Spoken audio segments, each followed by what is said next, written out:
Good evening, everybody. Welcome to the Town of Los Gatos Planning Commission meeting on April 22nd, 2006. Meeting is now called to order. I will now call the roll. Please state here when your name is called. Commissioner Stump? Here. Commissioner Sorty? Here. Vice Chair Barnett? Here. Commissioner Thomas? Here. Commissioner Burnett? Here. Commissioner Mayer? Here. And I am here as well. Please stand if you're able while Vice Chair Barnett leads us in the pledge.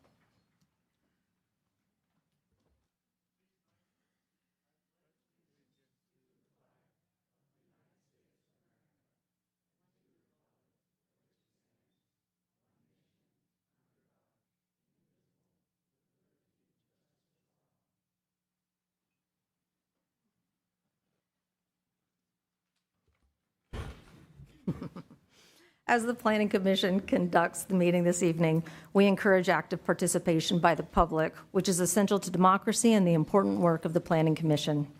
Public input is very much welcomed and is always considered. The public can participate in a couple ways. Prior to a meeting, written comments about agenda items may be submitted to staff. And during the meeting, there will be two opportunities for members of the public to participate. First, during the verbal communications period, an individual may speak on any topic that is not on the agenda. And second, during the public hearing portion of tonight's meeting, any member of the public may speak about an agenda item. If you wish to address the commission tonight during verbal communications portions or a public hearings agenda item, please raise your hand on Zoom, or if you're here in person, complete a speaker card and please hand that to staff and they will get it to me. Please print your name and provide, just print your name, but provide phonetic spelling if possible. When you are called to speak, please come up to the podium, speak directly into the microphone as this meeting is being recorded. State your name or indicate if you are speaking anonymously, and you will have 3 minutes to speak. Before we move into communications, I do want to note that we will be taking a brief break this evening at 8 o'clock. We now will begin the verbal communications portions of the meeting, during which members of the public are invited to address the commission on any issue that is not on the agenda for tonight's meeting. There will be a 3-minute timer, and staff will announce when your time is up. I would like to add that we take no action about items discussed during the verbal communications portion of the hearing. I think I have one card. Yes. Paul R.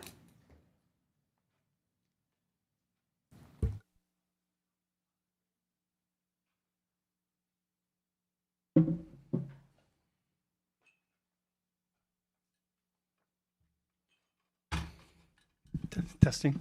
Working? It's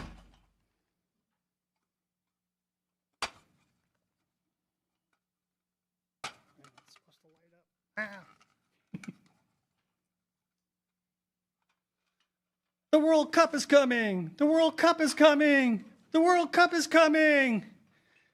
I'd like to try to put this on the agenda because, as you know, the World Cup's coming, and since we hosted the Brazilian national team in 1994, and they won, and I've been going to all the commissions and stuff like that, and been bouncing. I'm sorry, I'm not a public speaker, and I think I got hit one too many times in the head with a soccer ball when I was youth. So try to keep that in mind. But they've been bouncing me around, and I'm just trying to say, I don't think the town's ready for all the people that remember 1994 and the World Cup. And I think it should be an agenda item that, because there are people that the World Cup's coming, and, all the other, the writing on the wall for the 4th of July, it's be a big weekend. And what happened in 94 happened on the 4th of July. The U.S. national team lost to Brazil. There was partying in the street. We were dancing with them, even though we lost 1-0. I was rooting for Brazil, but it was fun for everybody. And I think that since it's on a week, the 3-day things, people will remember it. and it'll automatically get publicity. People will say, hey, I remember, let's go down to Los Gatos and have fun and party there.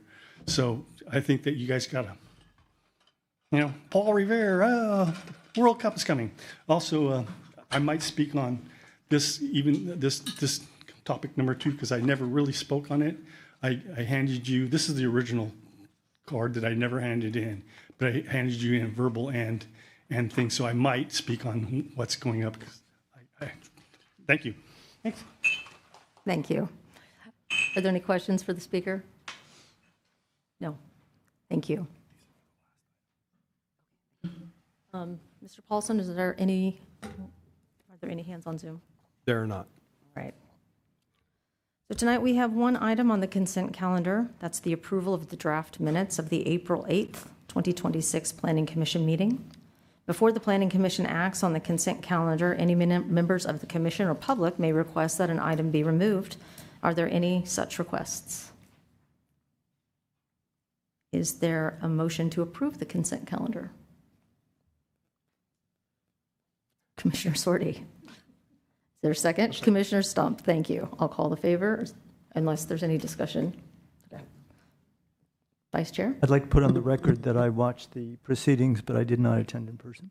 That's right, thank you. All right, we'll call the vote. All in favor? All right, passes unanimously. Thank you. Sorry, I'm recusing myself because I was, sorry. You're not right, here. I'm so sorry. And I did not, I have not watched the meeting minutes because I'm recusing myself from this item fully. Six in favor, 1 abstention. We will now move on to our public hearing, starting with item number 2. Consider a request for approval to demolish existing maintenance buildings, construct new maintenance buildings, and site work requiring a grading permit for the La Rinconada Golf Course on property zoned RC, located at 17445 Xena Avenue, 17400 Wedgwood Avenue, and 14595 Clearview Drive, APN 409-31-001, architecture and site application S-25-044, categorically exempt pursuant to CEQA guidelines, section 15303, new construction, and 15301, existing facilities. The property owner is Clearview Golf Associates, LLC. Applicant is Andy Kimball, and the project planner is Ryan Safdie. Before the staff report, can I see a show of hands of everyone who visited the property? Are there any disclosures? All right. Mr. Safdie, will you be providing the staff report this evening? Certainly, and thank you. Good evening, Commissioners. Before you tonight is a request for approval of an Arkansas application to construct new maintenance buildings, along with site work requiring a grading permit at the La Rinconada Golf Course. Per town code, these maintenance buildings do require Planning Commission approval, which is why we're here tonight. The subject property includes several different parcels and addresses, over 118 different acres, and as mentioned, includes that golf course and the country club. There's an existing conditional use permit that governs the golf course and country club, and the work proposed with this application would not impact those conditions of approval that govern the use permit. As a reminder, in August of last year, Planning Commission reviewed and approved an Arkansas application for a very comprehensive redevelopment of this property. It included realigning the different holes on the course, very substantial earthwork movement, and removal of hundreds of trees, and that work has now commenced. So now the applicant's back before us requesting approval to redevelop the maintenance yard associated with the golf course. It's located on the southernmost end of the property off Xena Avenue. The application specifically includes construction of 2 new primary maintenance buildings and site grading to accommodate a new fire truck turnaround, realigned drive aisles, and the new building pads. The existing maintenance employee parking area would be redesigned, increasing the number of parking spaces to 15. Per town code, the combined total of 7,000 plus square feet of these maintenance buildings only requires 4 parking spaces, so they are well in excess of those requirements. Tree removals are proposed to facilitate this work. A landscape plan was provided along with Exhibit 12, I believe, that included the plans. showing how they're going to protect the existing trees, replant, and what their new landscaping would be like out there. The proposed work with this project complies with all relevant town code standards. The applicant conducted neighborhood outreach with the immediate neighbors, and this summary is included at Exhibit 11 of the report. No public comment has been received since we did the notice cards. This concludes staff's presentation, and we're happy to answer any questions. Thank you, Mr. Safdie. Are there any questions for staff? All right, seeing none. We will now open the public portion of the public hearing for item number 2 and give the applicant an opportunity to address the commission for up to 5 minutes. I don't actually have a speaker card. I know. All right. Fill one out afterwards, please. Thank you. Would you mind stating your name then? I'm Andy Kimball, General Manager at La Rinconada Country Club. Just want to say good evening to the commissioners. Good to see you all again. On behalf of La Rinconada Country Club, I'm here to represent an investment that reflects both responsibility to our employees and a commitment to being thoughtful, forward-looking neighbors in Los Gatos. While our existing maintenance facilities, which date back to 1970, have served us for decades, they're no longer aligned with today's standards in terms of operational efficiency or the quality workspace we believe our employees deserve. By upgrading our facilities, we'll be able to transition away from traditional combustion-based equipment towards electric and in some cases autonomous electric equipment. This shift is meaningful as it allows us to reduce our overall noise profile within the surrounding community while advancing our environmental sustainability goals. Equally important, this project represents a major improvement in working conditions for our maintenance staff. These are the people who maintain and care for the property every day. Providing them with a safe, efficient, and modern work environment is not just a good business decision, it's the right thing for us to do. La Rinconada Country Club has worked hard over the years to be a good neighbor and employer, and we take that responsibility seriously. Throughout this planning process, we have maintained an open and ongoing dialogue with our neighbors and the town's consultants. We've listened carefully to their input and have incorporated that feedback into the current design. From a practical standpoint, the project timeline is relatively short. Construction is expected to take 7 months, minimizing disruption while delivering long-term benefits. Ultimately, what we are requesting tonight is approval of the project application as recommended by staff. We feel this is a thoughtful plan that balances operational needs, employee well-being, and environmental responsibility. I have our architect here with us, Jeffrey Eaton, who is here to answer any questions you may have. Thank you. Are there any questions for the applicant? All right, seeing none.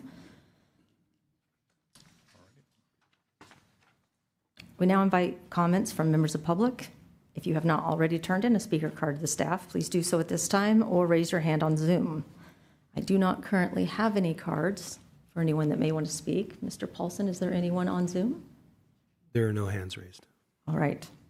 Well, typically this is when we give you a little bit of time to make a closing statement. Do you have anything you would like to add? All right. Before we close the public portion, are there any further questions that may want to be asked of the applicant? All right, then.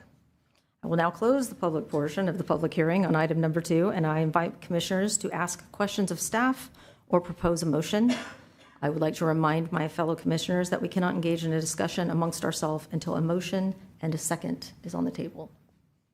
Any questions of staff or motion? Commissioner Burnett?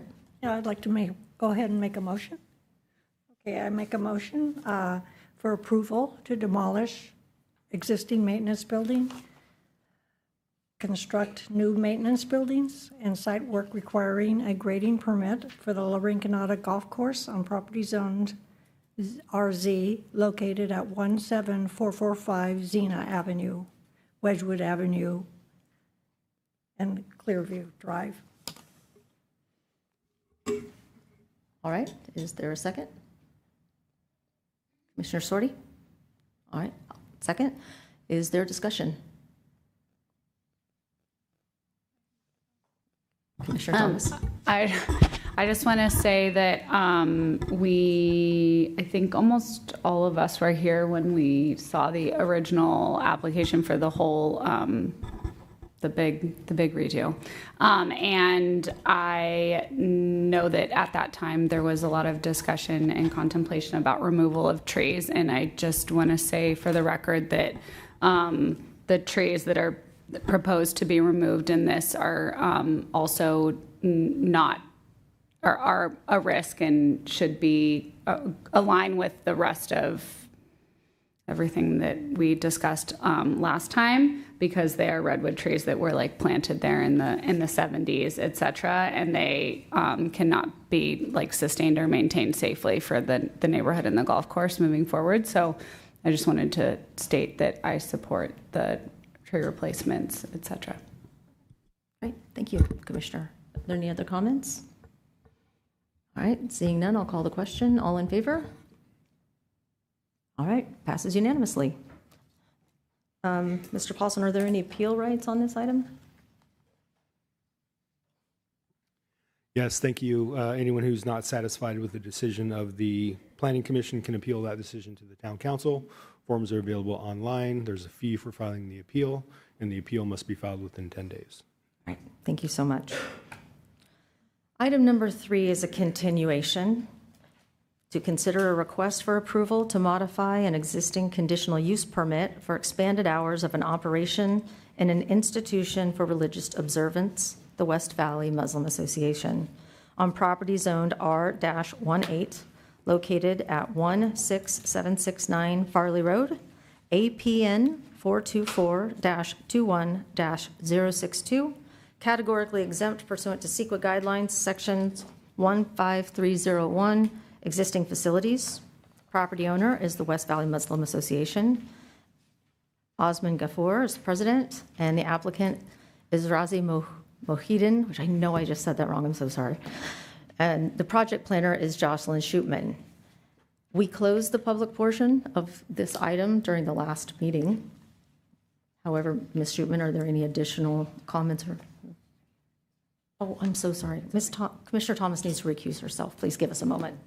I'll be recusing myself as I live in close proximity to this application, so thank you. I just don't want you to keep going. I'm just so happy we're here. So, okay. I was here very briefly. All right. All right. Apologies.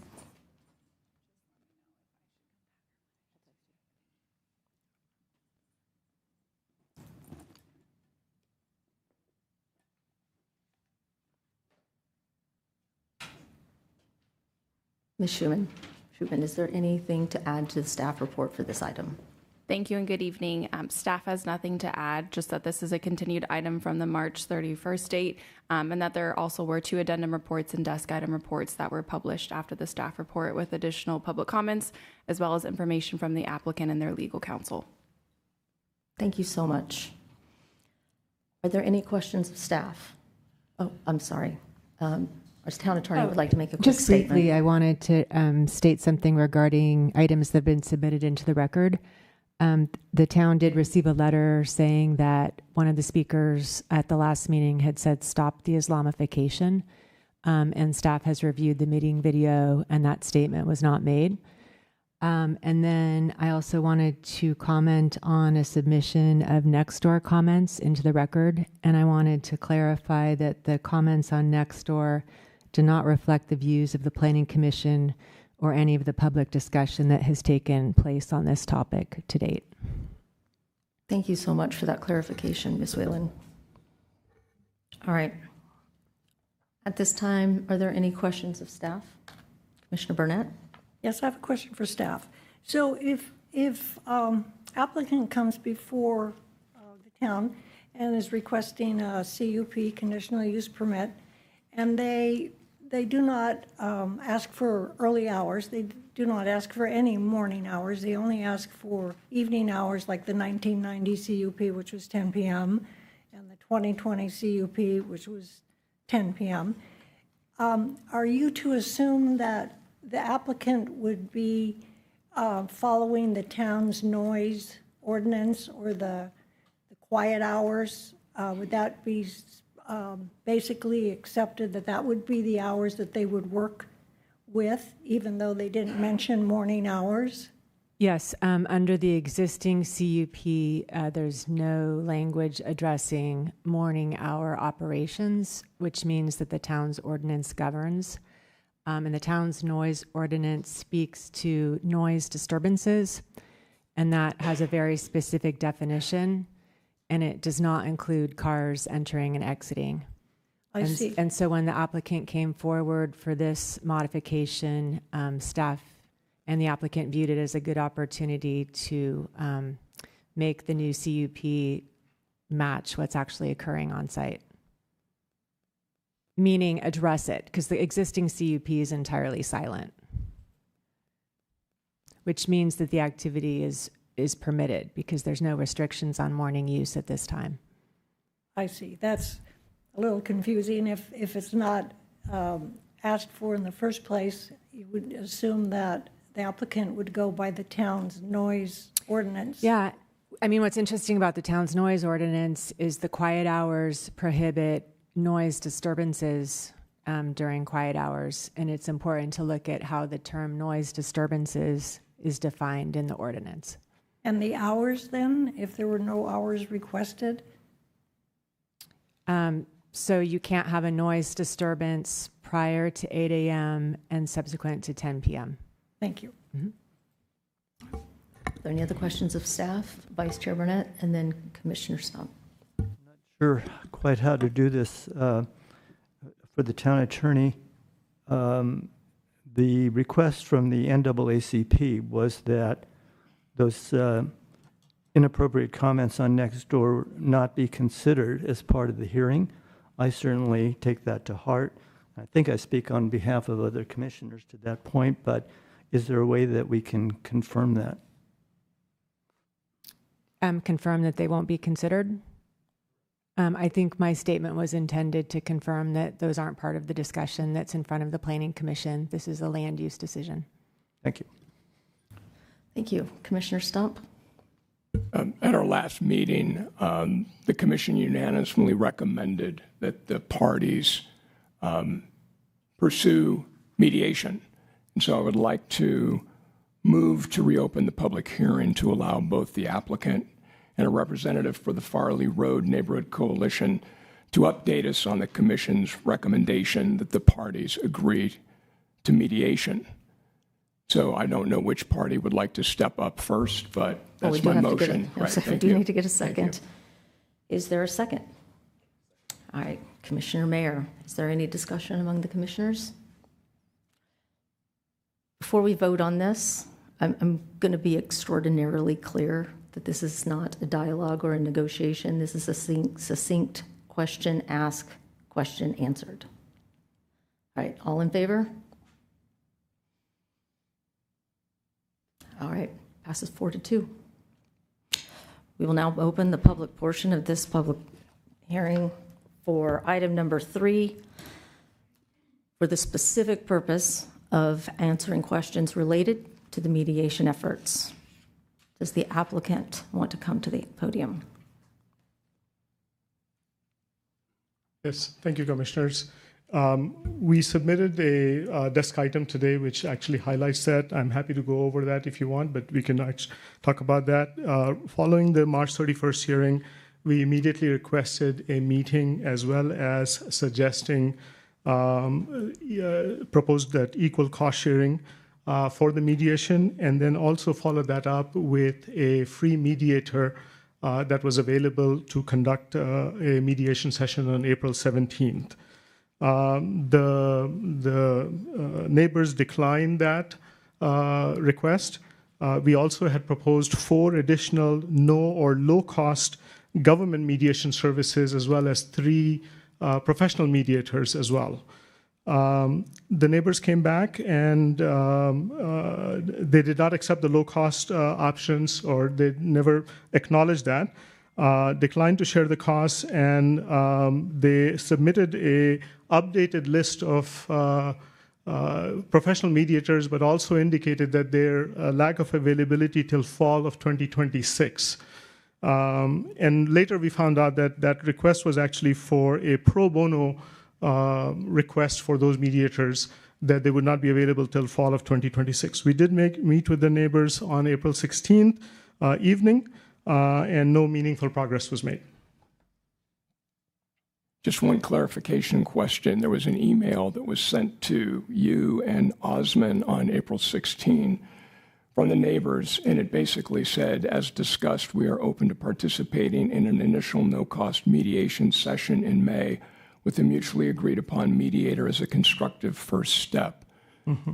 That sounds like agreement, was it not? There was no mention of that on the meeting on October 16th, and it was in the email, but it was already past the time that the free mediation was available. Thank you. Is there a representative of the neighbors that would like to come? Thank you for this opportunity. What is the neighbors' update on mediation? We have been actively working on soliciting options given our task from the motion of the last meeting. We're researching and understanding what mediation means and have provided an update tonight to the Commission to consider the feasibility of mediation and come back tonight with the date certain of 4/22.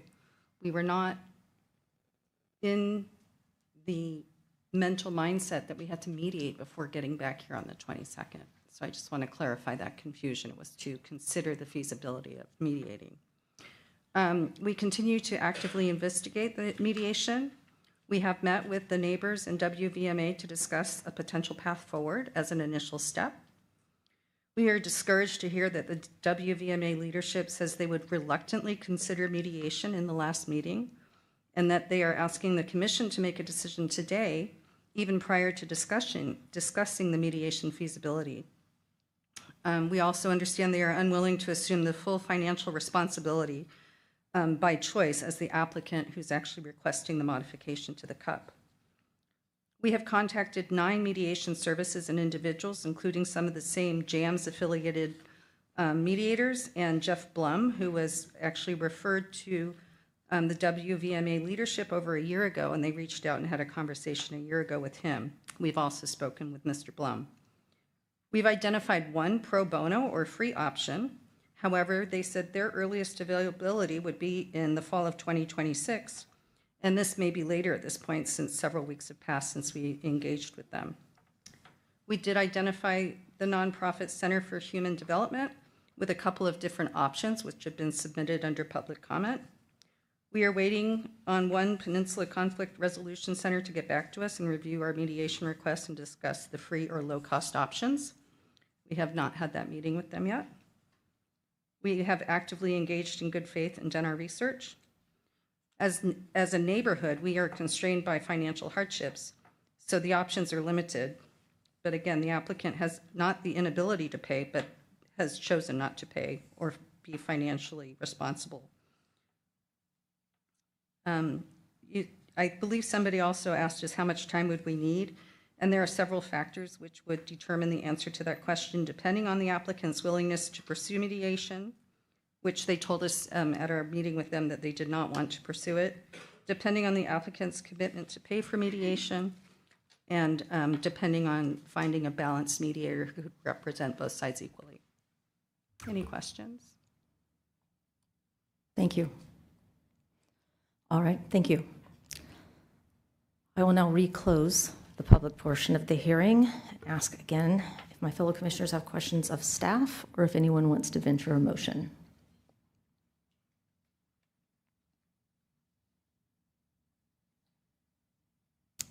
All right, Commissioner Stump, then Vice Chair Burnett.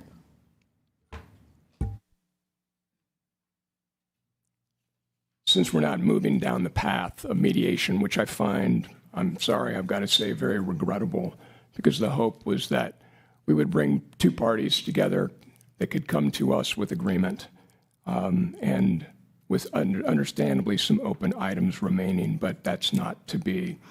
So I would like to also move to reopen the public hearing to allow the Commission to ask additional questions relevant to the CUP under consideration, since we're moving forward tonight. Question to the maker of the motion. To whom are these questions directed? To the party requesting the CUP, to the applicant. Okay. Is there a second? Commissioner Burnett? Is there any discussion? I think, again, I'm going to make the statement that I would like for this to be a succinct question and answer, not a dialogue or a negotiation.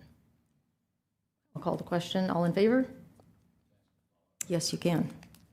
So that is to say that the maker of the motion is limited to his only question, or can we also ask questions now that we have the opportunity to clarify? There were some additional things that were put into the public record that I have at least one question. I would like the town attorney to weigh in on this.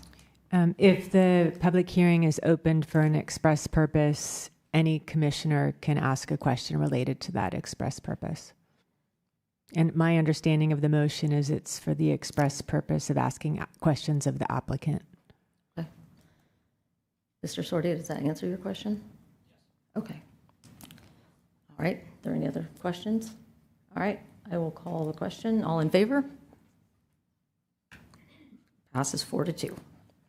I will now reopen the public portion of the public hearing, and I will ask the applicant to please come to the stand and answer the question. Thank you again at the last hearing when you answered the question for what your typical average daily service is, which is about 500 participants. I wanted to ask about a couple of services, particularly the Fajr, the prayer service that is in the morning that I guess today I saw your requested start time is 4:20 a.m. So somewhere between 4:55 a.m. and 5:30 a.m. How many people typically attend the Fajr? And you can certainly do this during non-Ramadan period of time. What's your typical attendance? Sure. Thank you so much, Commissioner Stump, for asking that question. Generally depends on weekdays and weekends. Weekends, it could be as much as about 100 or a little bit more on that one. On weekdays, typically it's anywhere from about 20 to 50 here. Do you expect that to grow over time? Possibly, yes. What about during Ramadan? How do those numbers change for that particular service? They typically increase by at least 50% or a little bit more possibly, especially on weekends. Okay, thank you. Let me go to the other end, which is Isa. Mm-hmm. And this prayer service begins, I'm going to say, between 8:45 and 9:15 p.m. How many congregants on average attend Isa? And again, let's start with outside of Ramadan. Sure. Just to clarify, it's called the Isha prayer, and the Isha or the nightly prayer service. It does not always start at 9:15. Coming up in May, June, July, and August, it'll get closer to 10 p.m. And in fact, on June, the longest days of June, it'll occur after 10 p.m. The start time itself is after 10 p.m. So keep in mind that even when its start time is 9:40 p.m., typically it takes us in and out about half an hour or longer, and that's the reason why we were asking for 10:30 p.m. Typically for the Isha prayer, what happens is that because most people are out, it is after work, we see actually an increased attendance on the Isha prayer. When it's closer to 8 p.m. during winter months, we might get 80 to 100 people on weekdays and maybe about over 150 to 200 people on weekends. Sorry, what was the number on weekends again? About 150 to 200 on there. And typically, a lot of times on the weekends, we typically have a Friday night program or a Saturday night program of seminars, some kind of the other. And if that happens, then typically that would increase the attendance to about 300 to 500 people, depending on who the speaker is and what the topic is and so on. How about during Ramadan? Ramadan typically is, as I mentioned to you, it is on the peak days. We have seen 800 and some odd folks that I mentioned, 850 or so. During the first week or so, there are approximately about anywhere from 500 to 600, and that goes up and down, but that's just typically the attendance over there.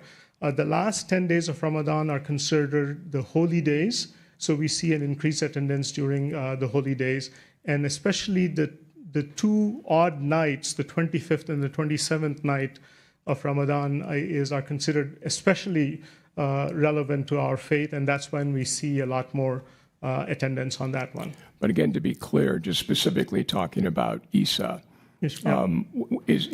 what is your attendance during Ramadan in the evening? So the way the Ramadan prayers work is that it's the Isha prayer followed immediately by the recitation of the Ramadan things. So when we talk about the Isha prayer and the Ramadan prayers, they're one and the same thing from our perspective. Because it's Isha immediately followed by the Ramadan prayers.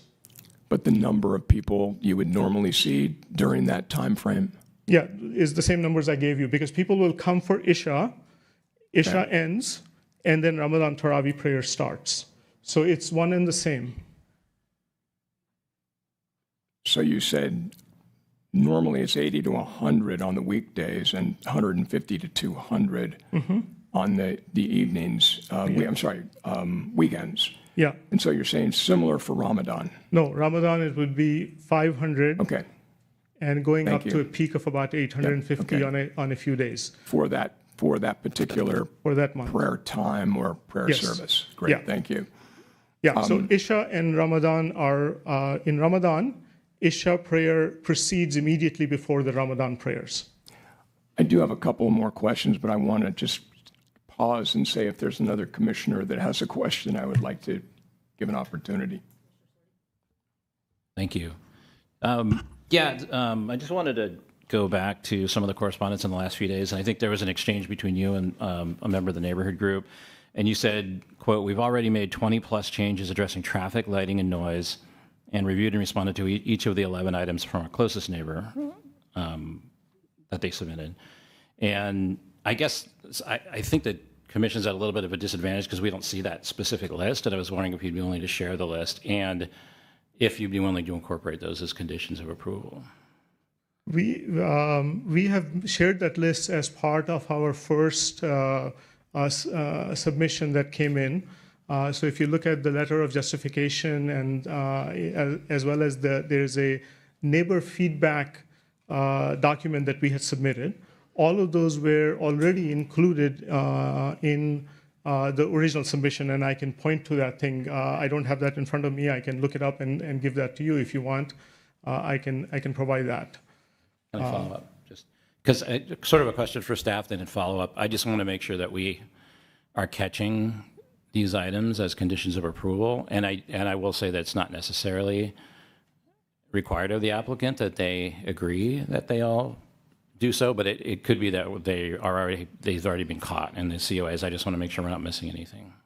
Yeah, thank you for the question. So what the applicant's referring to is Exhibit 6 of the March 25th packet. It's titled Neighborhood Outreach, and starting on page 1 of Exhibit 6, there are 20 items that the applicant has listed that were concerns from the neighborhood that they've responded to. Okay, but their concerns, since we've already made 20 plus changes, That's correct. So I can start reading. So number 1, it's titled Feedback Received, Reduce Noise from Gate Track. And then they've responded with their actions that they've done. And they say, we temporarily removed the gate track to reduce noise, which rendered our commercial grade gate inoperable. And so they do that for the next 20 of these. Okay. And so I just want to, maybe in staff's opinion, you could just let us know if there's anything in there that would be appropriate to incorporate as a COA, or is it simply just issue brought up, issue addressed? I can review it now and get back to the commission. Okay. Thank you.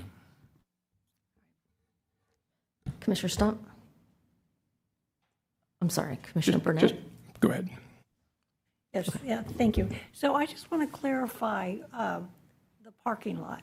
So if you could give me both times during Ramadan, the 30 days, and again, I've learned so much about your faith that it's very interesting and very nice. So aside from that, so the parking lot, so the 30 days of Ramadan, what time, and I know you deal with the sunset, of course, that changes the hours. What time would the parking lot be vacant? After the Ramadan services for the different time sets, and then when you don't have Ramadan? Sure. What we are asking for in Ramadan is that we be allowed to use the facility till 11:30 p.m. and clear the parking lot in the half an hour after that. Okay, so it would be midnight. Be cleared by midnight. That's right. That's the lot closure rule that's included in the draft conditions of approval. And that, just to clarify that, that would be during the time when sunset is before 7:30 p.m., which would be the case until approximately the year 2041, because Ramadan keeps moving 11 days, and then eventually it'll come back into the before the November timeframe here in about 2041, 2042. Then it would be that the request is for till midnight for operations, and then half an hour clearing after that. And then when we don't have Ramadan, when would the parking lot be? So during the other 11 months, we are requesting 10:30 p.m. operations and half an hour to clear the parking lot. 11 o'clock. It would be empty by 11 o'clock. That's right. Yeah. Thank you. Thanks. All right. Commissioner Stump? I have two other questions just about your services and basically use. How does your Friday prayer service fit into your schedule? And what's the average attendance at a Friday prayer service? Sure. I'm not sure I understand the schedule part of that thing. So well, the one on 1:30 on Friday afternoon. Sure. Yeah. Okay. So typically, the Friday is this equivalent to the Sunday for the Christian faith, or the Saturday for the Jewish faith, as an example. It's considered the holy day. The Friday prayer is a required prayer in congregation. You have to pray it in congregation, and it's called Jummah. Jummah essentially means Friday, actually, to be honest with you, and it actually replaces the midday prayer, the Zohar prayer, effectively. And depending on whether it's daylight savings times or daylight regular time, it occurs either at 1:30 or 12:30 here. We typically have up to three prayers in our Saratoga Prospect Center, and currently only have one prayer in Los Gatos at 1:30 p.m. The prayer lasts there's a sermon portion of the prayer, which is about 25 minutes, and then the prayer portion the entire thing is considered prayer. It's approximately half an hour long. So it goes from 1:30 to 2:05 or something to that effect.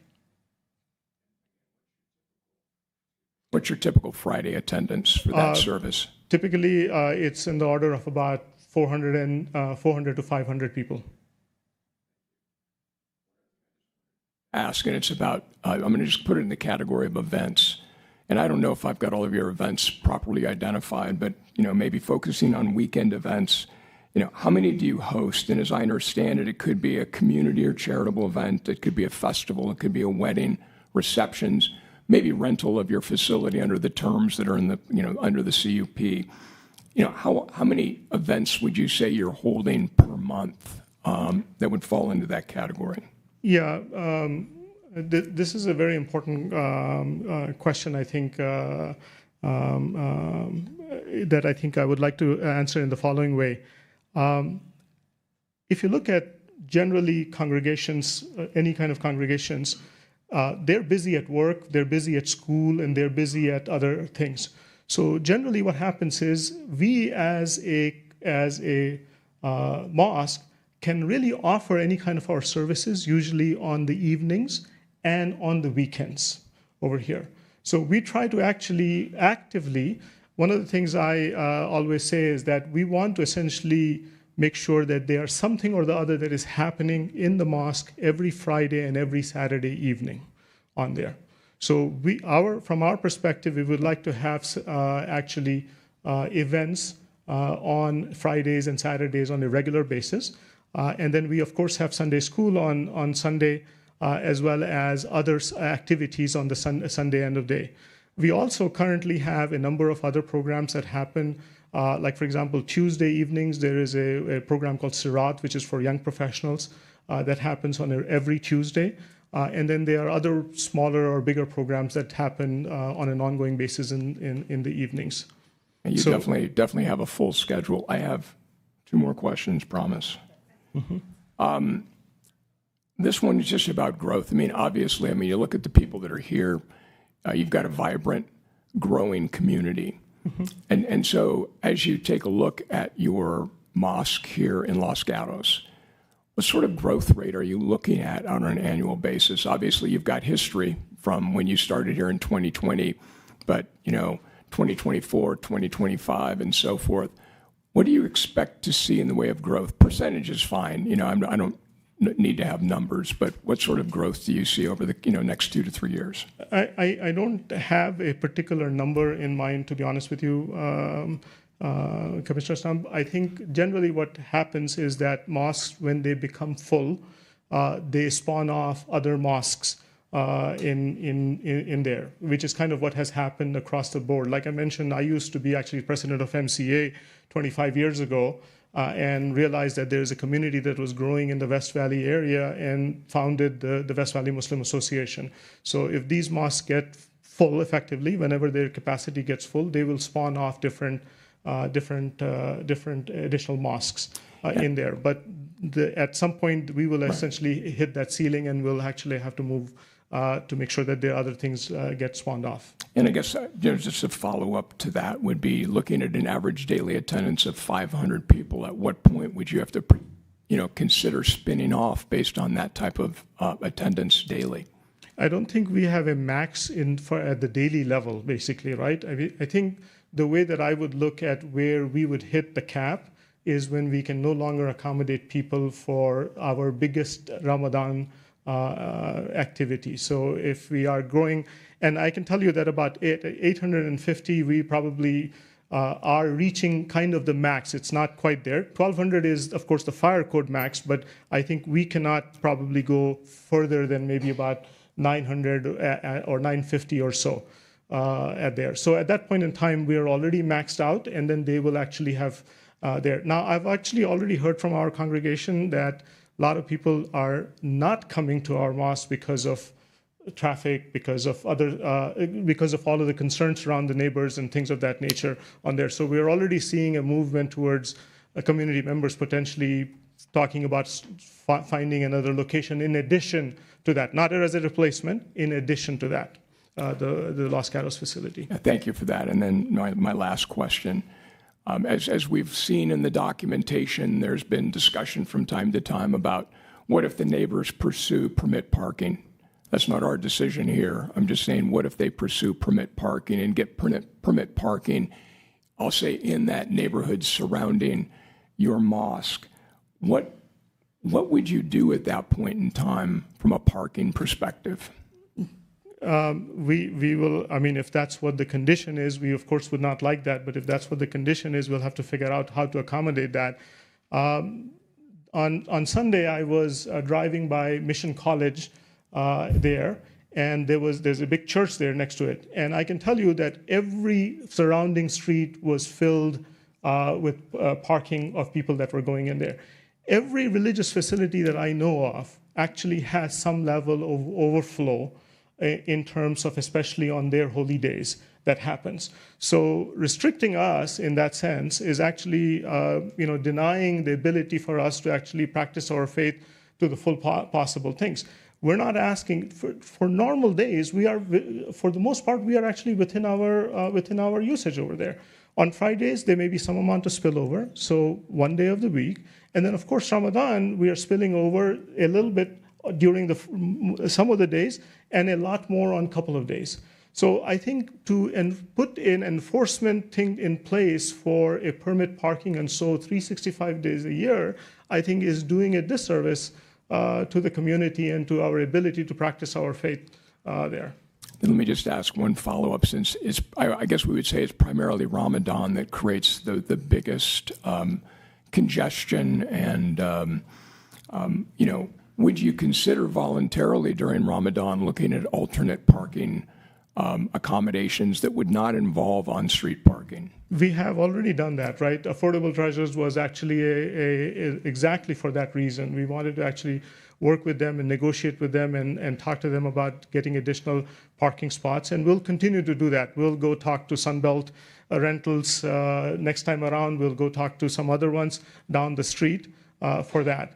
What we want to avoid is any kind of shuttle or anything like that, because that creates essentially an undue burden on us, because it adds, we have limited time between sunset and the Ramadan prayers. So that's the reason why we are looking for nearby parking lots where we can actually have parking and then people allowed to come in. We, of course, will continue to do that, yes. Okay, thank you very much. All right, do any of my other commissioners have questions? Seeing none, thank you. I will again close the public portion of the public hearing and ask again of my fellow commissioners, are there any questions of staff, or does anyone want to venture a motion? Commissioner Stump. Of course, me. I'd like to ask 3 questions about the CUP, the draft. I'm speaking specifically to number 13, noise mitigation. And let me give you a chance to locate it.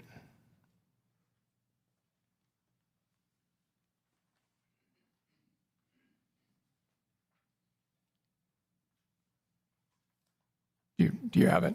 Great, thank you. Can you clarify what the first paragraph means? Amplified outdoor sound, which would be in violation of town code, is prohibited unless blah, blah, blah. Does that mean no outdoor amplification? Because it's not really that clear in this statement. So it's referring back to sections 16.20.015, which is the noise ordinance of the town. And so it would be directing staff to review that section regarding amplified outdoor sound, which I can look up right now unless the town attorney. 16.20.015.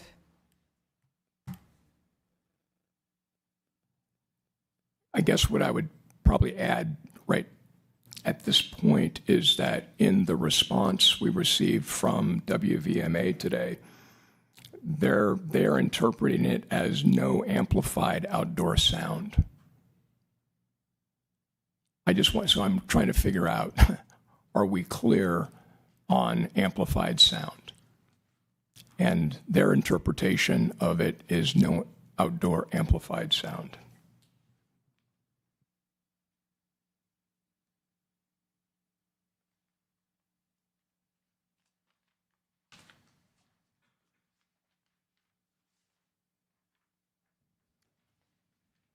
Could I ask a question of Public Works while Ms. Shootman and Mr. Mullins look up that answer?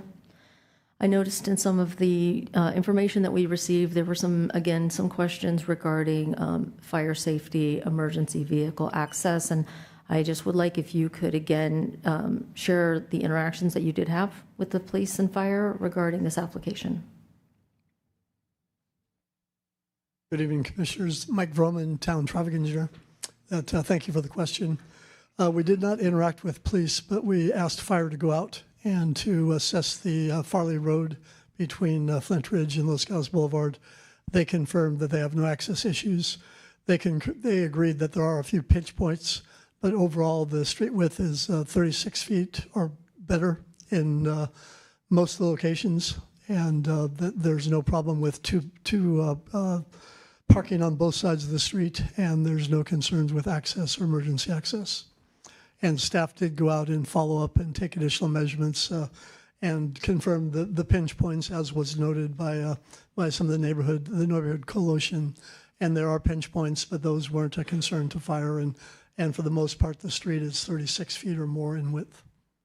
All right, thank you very much. You're welcome. Are there any other questions for perhaps Parks and Public Works? Well, all right, then we will wait.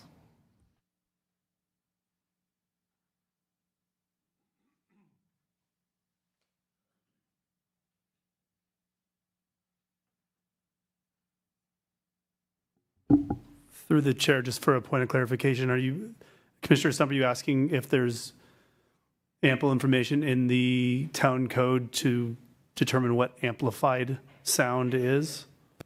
No, it's just whether amplified outdoor sound can be used, period. Outdoor sound. And again, as I said, I'm referring to the memo sent in by West Valley Muslim Association today that basically in the right-hand column stated no amplified outdoor sound. So I just want to make sure we're on the same page with them. And I'll jump in, just anecdotally. They may have looked at if they used amplified sound, they wouldn't be able to turn it up loud enough to be effective without exceeding the noise ordinance. Could be a potential issue that they're raising. I read it as, you potentially could have amplified sound, but you've got to comply with the noise ordinance. So there just may be a practicality perspective, but I haven't had that conversation with them. I assume that we could make it a condition of approval that there be no amplified sound used outdoors. Yeah, defer to the town attorney on that. Thank you. My final question here was on number 22, deliveries. It says deliveries by vehicles exceeding 26,000 pounds. I'm not sure how big a truck it is, but it sounds pretty big to me. Shall occur between 8 a.m. and 8 p.m. Monday through Saturday. My question is, why that many days or, weekend and that time frame, 8 a.m. to 8 p.m.? Was that a request or is that just something we're providing on kind of a standard basis? I can start and others can jump in, but I don't believe it was a request. And I think the Monday through Saturday may coincide with typical residential deliveries. If you think about FedEx, Amazon, and other carriers, typically don't operate on Sundays.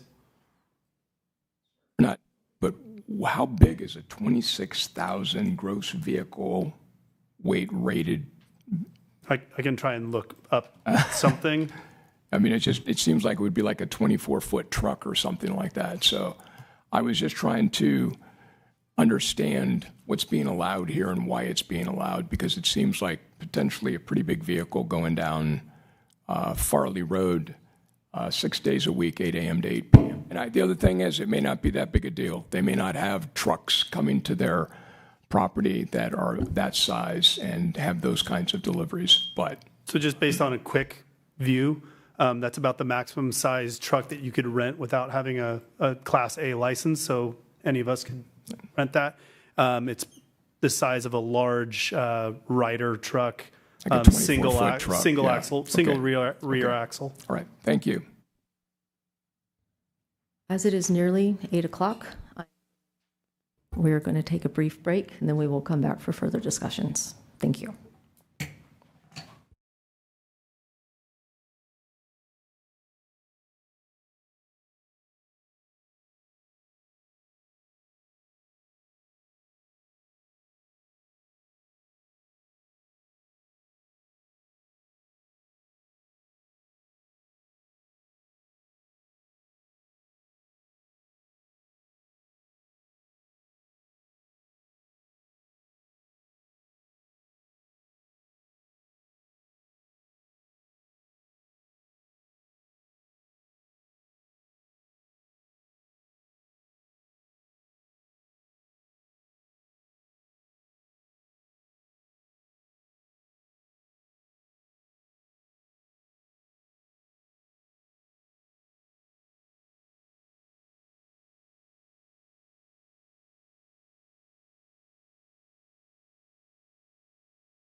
All right, thank you, everybody. We are now back in session.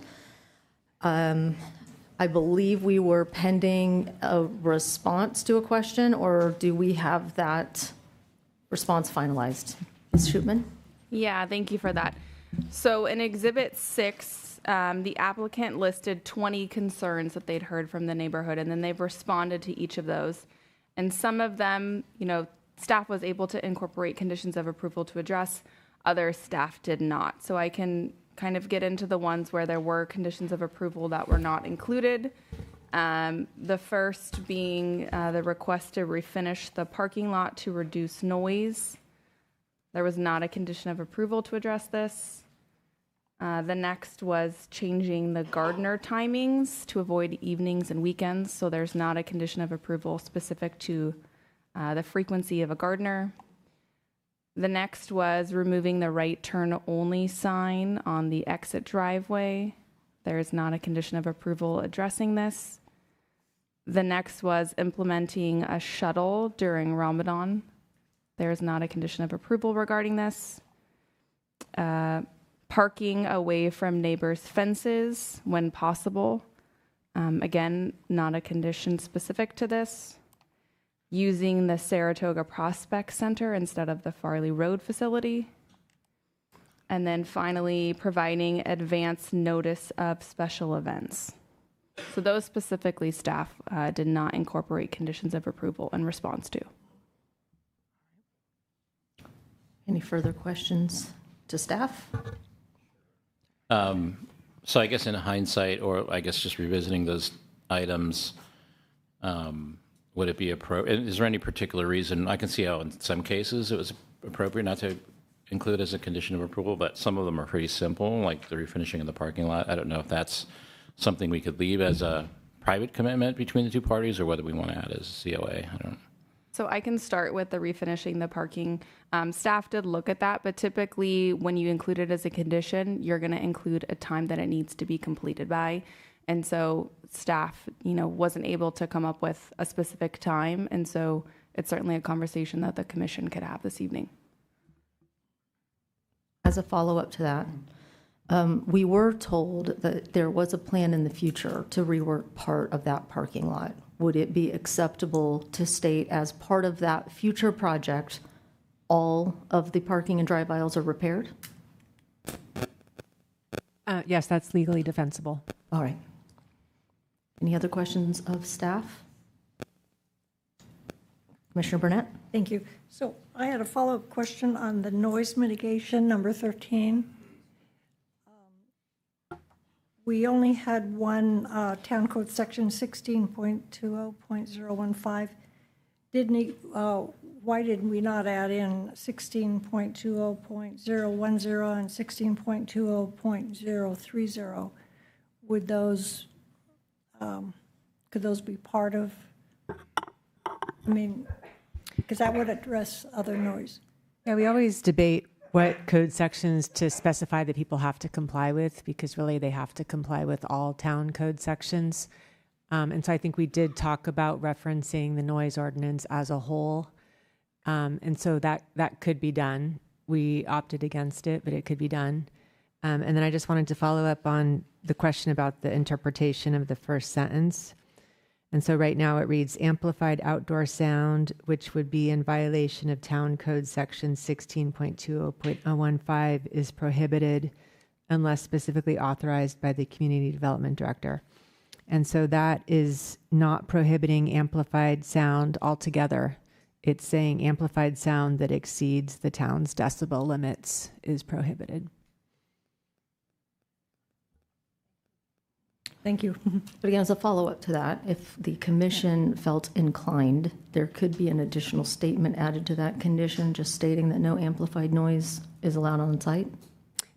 Yes, and it would be important to put facts into the record explaining how it's not a substantial burden and how it serves a compelling interest, and that it's the least restrictive means of serving that interest. So basically, what problem is being solved, and that it's the best way to solve that problem.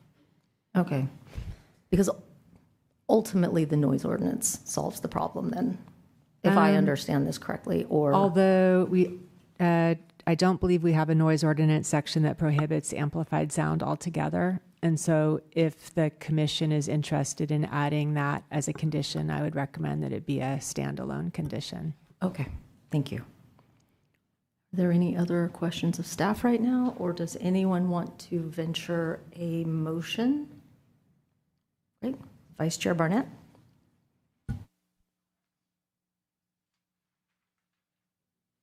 That's okay. It's probably a lot, so take a moment to get your thoughts together.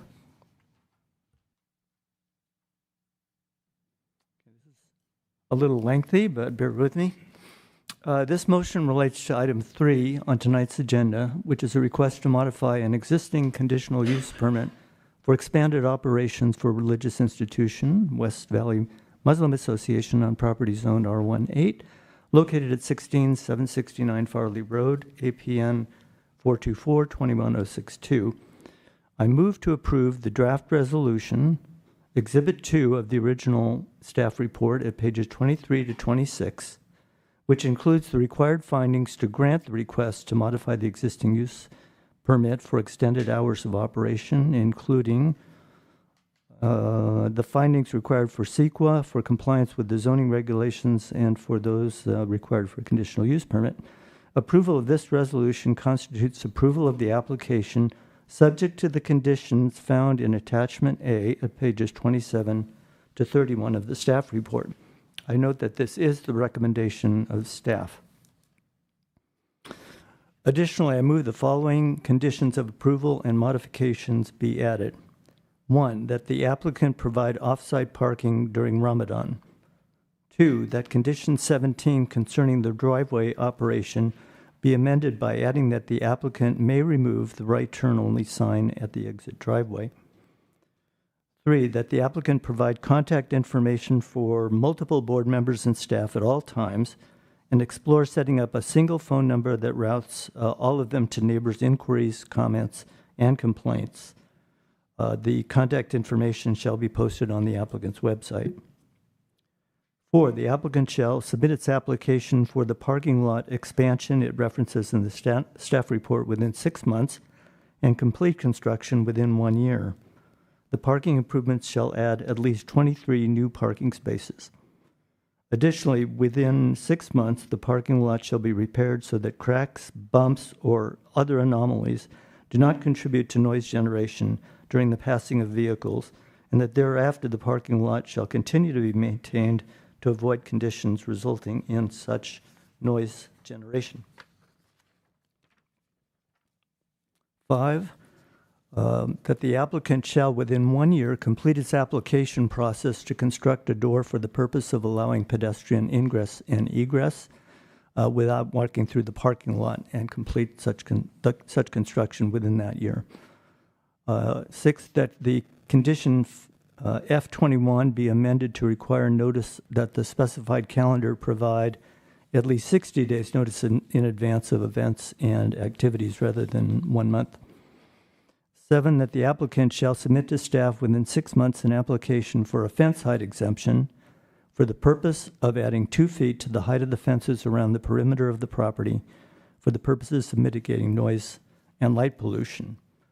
8, additionally, the applicant shall plant a hedgerow adjacent to all of its perimeter fences, or alternatively plant a variety of native trees and shrubs for the purpose of sound and light mitigation. Additionally, the specific plants and their box size at the time of planting shall be based on discussions between the applicant's representative and staff.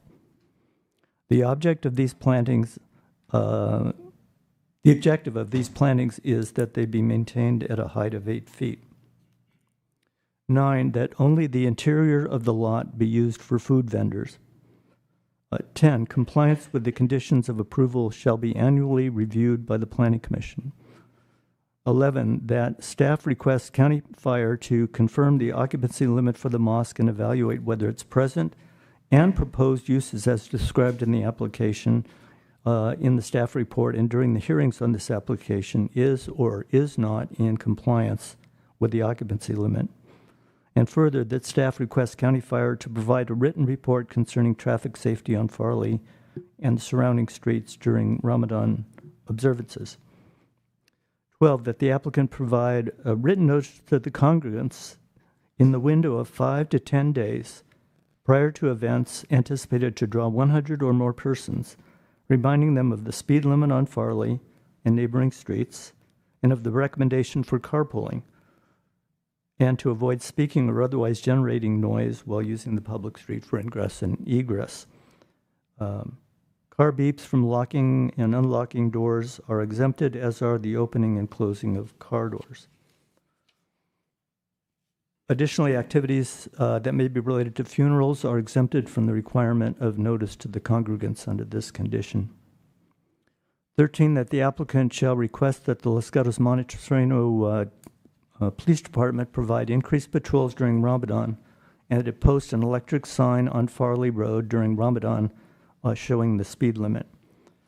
14, that there be no amplified sound outside the buildings constituting the mosque. 15, that deliveries be limited to Monday through Friday, 8 a.m. to 6 p.m. 17, that the noise ordinances of the town of Los Gatos are specifically adopted as conditions in the CUP. And as a request and not a condition, that the applicant consider the use of the portable planting beds and screens as proposed by Mr. Zain Zuatran in his letter of April 20th, which was delivered or distributed by staff yesterday. My motion is based on full consideration of the staff report, including all supplements, and which includes the report and letter from Salter and Associates. My motion is further based on consideration of all of the oral testimony that has been presented in these chambers.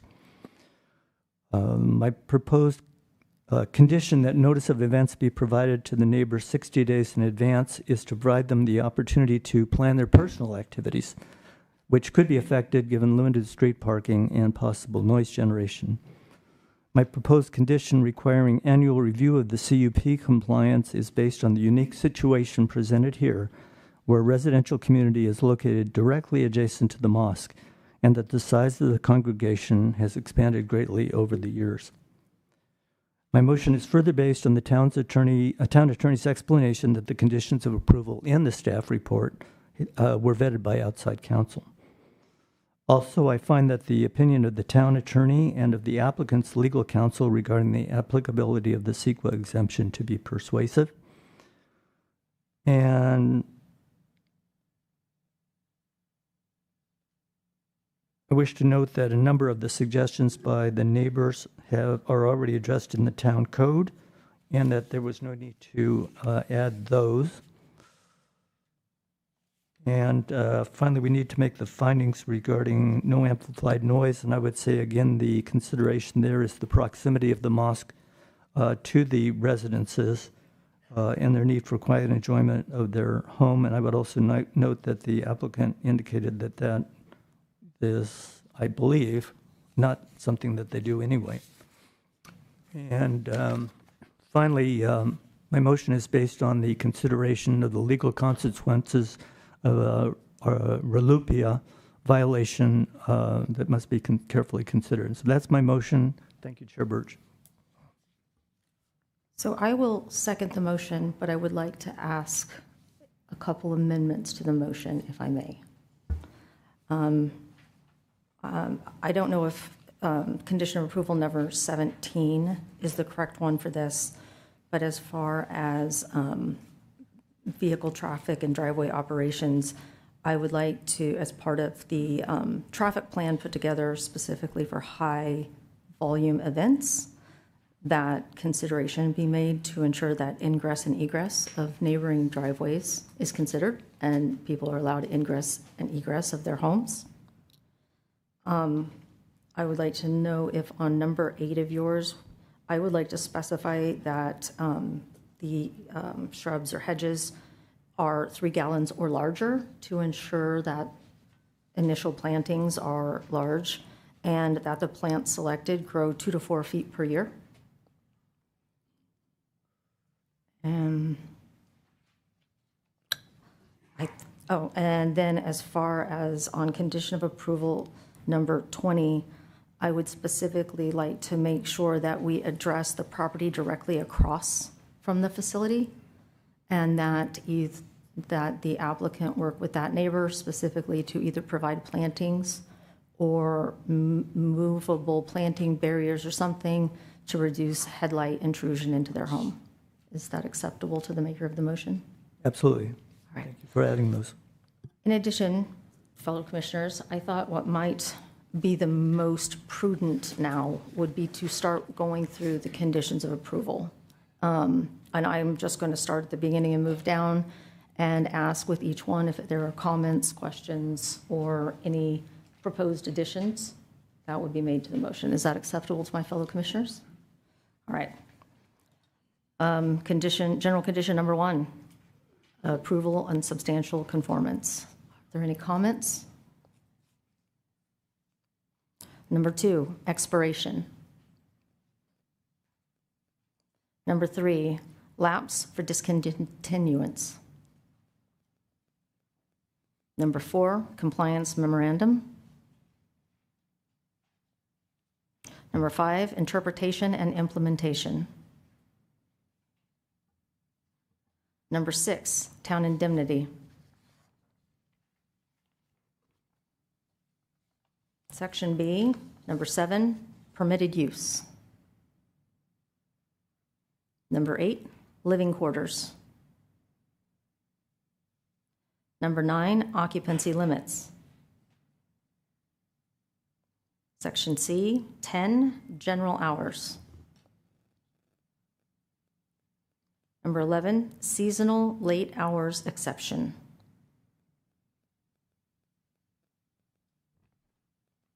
Number 12, windows and doors.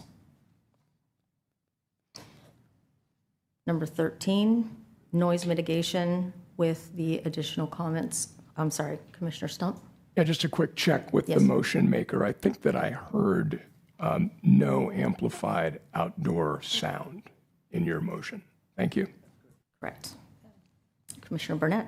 Yes, and I would like also the other 2 noise ordinances added in specifically.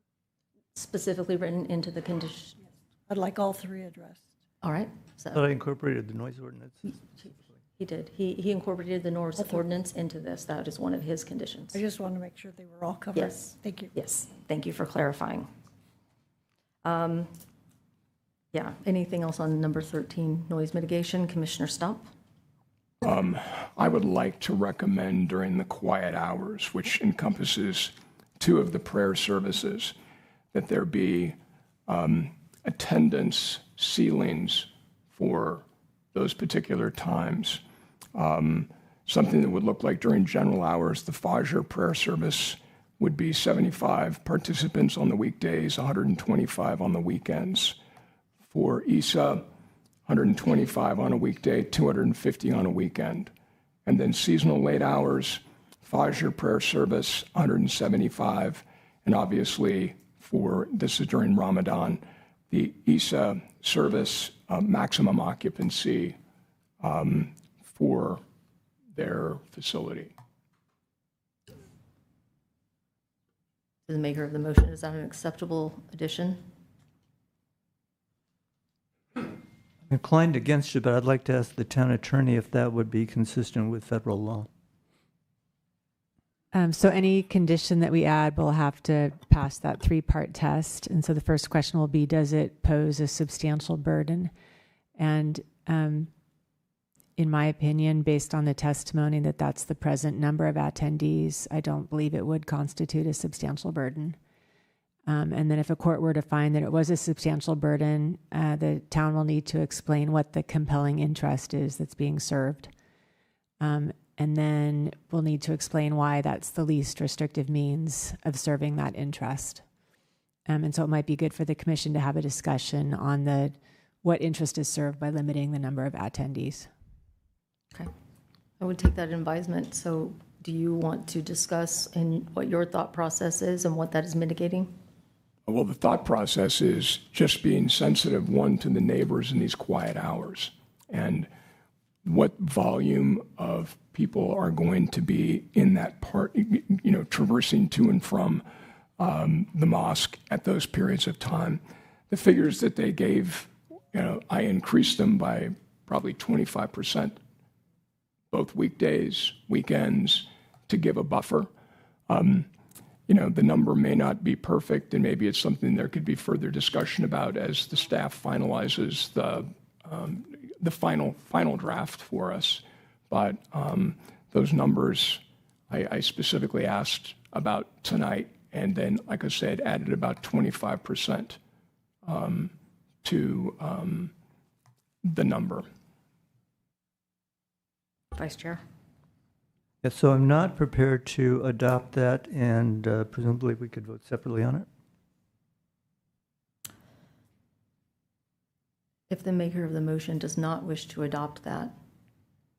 And remind me, did the original motion have a second? And that's what's under discussion right now. Correct. And so Commissioner Stump was proposing an amendment, and the maker of the motion was not open to that. And so the discussion of the original motion can continue. Right. Thank you. So then the amendment is not accepted by the maker of the motion. Correct. All right. Anything further on? I mean, I should also Yes. say Commissioner Stump does have the ability to propose an alternative motion. Understood. And there can be up to 3 motions under consideration at any time. Understood. Understood. Anything further on noise mitigation? All right. Number 14, lot closure rule. Section D, 15, monthly communication. Commissioner Stump. Sorry, I missed this under noise lighting, which I didn't expect lighting to be under noise. But I would like to see that we're talking about full cutoff, downward directed, motion activated. Because those those lights do stay on all night in a dim mode. However, if they are motion activated, it still will provide the mosque with the security they desire, because if someone walks through that parking lot or enters the property, the lights would come on. So I'm asking that motion activated be added to I would like to ask a quick question then first Sure. to Parks and Public Works, because it is my understanding that the California Building Code requires that there be a minimum foot candle level on at all times during dark hours. Is that correct? Well, I can't speak to that code. You probably know it better than I do. I will note that if that's the case, the town's lights out front do something similar, where there's a dim mode, and then as you approach them with motion, they come to full on. Okay. So it's certainly, the technology's out there. I'm just not sure about the building code requirements for candlelight, candlefoot. I would actually say what you're doing actually meets the code minimum, and the motion sensor brightens it more. Is obviously they have to meet code no matter what. Would that, a note more saying that they are at a dim level and then anything more is based on a motion sensor, or how would you like to word that? Well, I guess I would certainly follow the code. I mean, if the code requires lights to remain on, but a big concern of the neighbors, understandably, lights even in the dim mode are still going to come into their sphere, at least for the 13 people that share property lines with them. Understood. Thank you. Perhaps we could more craft something stating that lights during the night will be at the code minimum level to ensure that there's no brighter allowed during the night. Would that be acceptable to the maker of the motion? Absolutely. I find it. Okay. All right. I think, on 16. No, 15. Was there anything on monthly communication? All right, 16. Parking lot monitoring. Commissioner Stump? Yeah, one area of concern, and it just depends. If there is literally off-site parking during Ramadan, it reduces a lot of the issues. But it's really important that we either have professional people that are doing traffic management out there, or specific training for volunteers. Because it can be a dangerous situation out there for all concerned. And so I would be asking that parking attendants will be hired or will be trained volunteers to ensure adequate knowledge, and safety.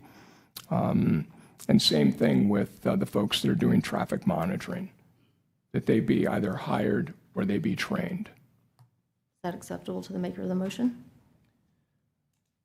Well, no, because I spent a lot of time researching this issue, and the police department would be the only resource to do that. And if they're willing to do it, fine, but I have my severe doubts about that. And there's no other private local safety service that can do that.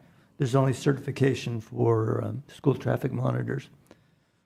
So I guess there's no harm in saying training by the police, but I think might be impossible to comply with a more general statement of training. I don't think it's out there, and I really wanted to find it. Yeah, at minimum, I would ask that we put in training by the police. At least we're identifying it as an issue. Thanks. I would agree to training by the police if available. Yeah, obviously, it's going to be up to the police, but I do think we should encourage the training, and I agree with that addition. Commissioner Burnett. I have a question for the chair. We will be able to add additional conditions. Yes, yeah. I just wanted to take the opportunity now to go through these, and then I have an assumption that there's a few people that may have additions. Okay. Thank you for clarification. All right. Number 17, driveway operations. Okay. Number 18, event parking overflow plan. Ms. Whelan? I did hear Chairperson Birch mention consider ingress and egress in relation to condition number 17. Yes. And so if the commission is going to add a condition, it should be, in order to be enforceable, it should be very specific about what's required. And so, we don't have to solve that problem right now, but at some point when we finally prepare the condition, there should be some discussion of what needs to happen with regards to ingress and egress. Okay, thank you. Thank you for that clarification. Number 18, event parking overflow plan. All right, section E, facilities and site design. Number 19, electric gate. Commissioner Stump? I don't know if this is a big deal, but, obviously the electric gate has been an issue, and I know we've used the word reducing, sound reducing, but it really should be a sound dampening that is employed in whatever gate replacement goes on. Is that acceptable? Yeah. I'm actually just thinking about the meaning of dampening versus reducing, but, okay. Is that acceptable? Yes, thank you. All right, that is acceptable to me also. Number 20, landscape plantings. Commissioner Stump? I agree with everything that's been put forward, but one of the challenges we heard from at least one neighbor that's on fence line is that because of the condition of the fence, when headlights come on, they do go through. And it'll take quite a while for shrubs to take care of that. So a couple of options that we would look to obscure the headlights with privacy mesh or windscreen. And then today we did receive a very unique proposal from a member of the mosque that showed a planter with effectively the same material I'm talking about, like a windscreen that would obscure lights from going through, and they could actually just be rolled into place. So either one of those options, until shrubbery or other actions will remove headlights from going through penetrating fencing into neighbors' yards. Is that acceptable to the maker of the motion? Yeah, I think it's a good idea to look into screening or some other way of addressing that, mitigating the headlight issue pending the growth of the plants. Yeah, that is acceptable to me too. I wasn't sure. Commissioner Burnett, did you have your hand raised for number 20? Landscape and plantings, or? Maybe not. All right. All right, on to section F, community interface. Activity calendar and community interface. Any comments?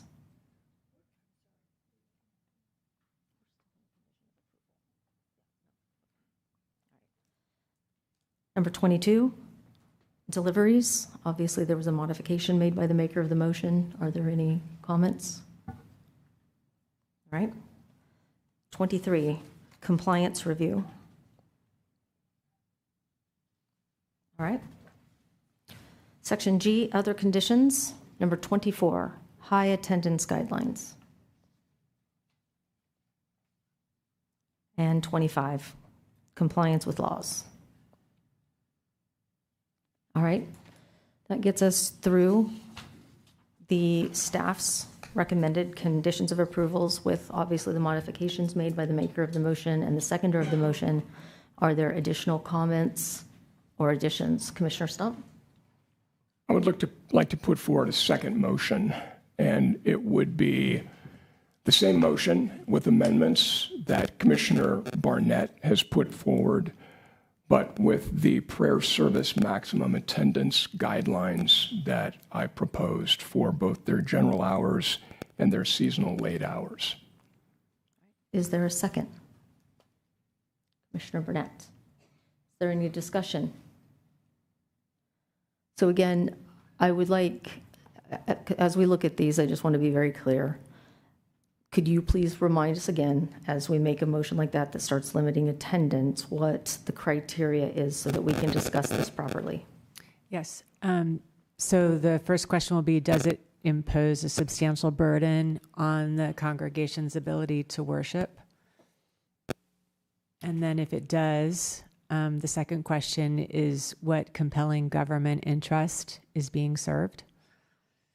And then the third is the town imposing the least restrictive means to accomplish that interest?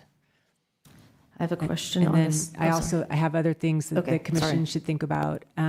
There's also a provision providing that the town can't treat a religious institution on less favorable terms than a non-religious institution. That's called the equal terms provision. And then the town can't discriminate amongst different faiths. But it is fair to articulate reasons why these particular conditions are needed at this location. Can I ask a question about the second one? About the compelling government interest? Are those objective or subjective standards, and how do we determine that? They can be subjective because one of the parties submitted a case where the Ninth Circuit did hold that neighborhood preservation was a compelling government interest. Okay. Honestly, I had not asked to call a vote on the first one, so, okay. I interpreted Commissioner Stump's motion as an amendment to that first motion. It was not. Okay. He was actually making a second motion and adding that. I thought we could put three motions on the table at the same time. Yes. You can have. My question is, if there's not a third now, which I'm going to ask, do we just go one at a time and do vote? Yes. Okay. All right. Is there further discussion about the motion? Commissioner Burnett? Yes, I have further comments and additions to the motion. I assume that that is going to be a request to both makers of the motions, since essentially Mr. Stumps is incorporating The second Mr. motion. Not the first motion. So it sounds like Commissioner Burnett's interested in proposing a third motion. No. Okay. I would like to discuss the motion made by Commissioner Stump. Okay. And are you asking for if the maker of the motion is open to amendments? Open to discussion on that? The reason I'm asking is Mr. Stump's motion was incorporating Vice Chair Barnett's motion only with the addition of the limitations. So I assume if she's going to ask for additions, I need both makers of the motion to agree to those. That's correct. Okay. So what I would consider is I would be, and I don't feel there is a substantial burden that would be placed on the mosque. And I have reasons for that, and I can go into that. I feel that there should be a limit to the amount of attendees, limited to the amount of the parking available. Because we are piecemealing this all together, lights, fences, gates, noise. The overarching issue here is the traffic. And I know we're talking about hours, but because our CUP, you have to have findings that there's no safety issues and no health issues.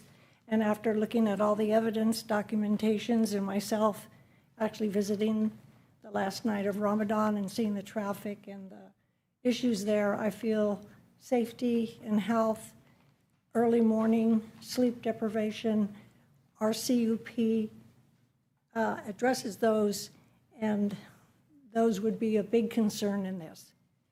And if I could move forward and say, well, I think this would not be a substantial burden, I can do that. Please, please share as much as you can so that we can determine.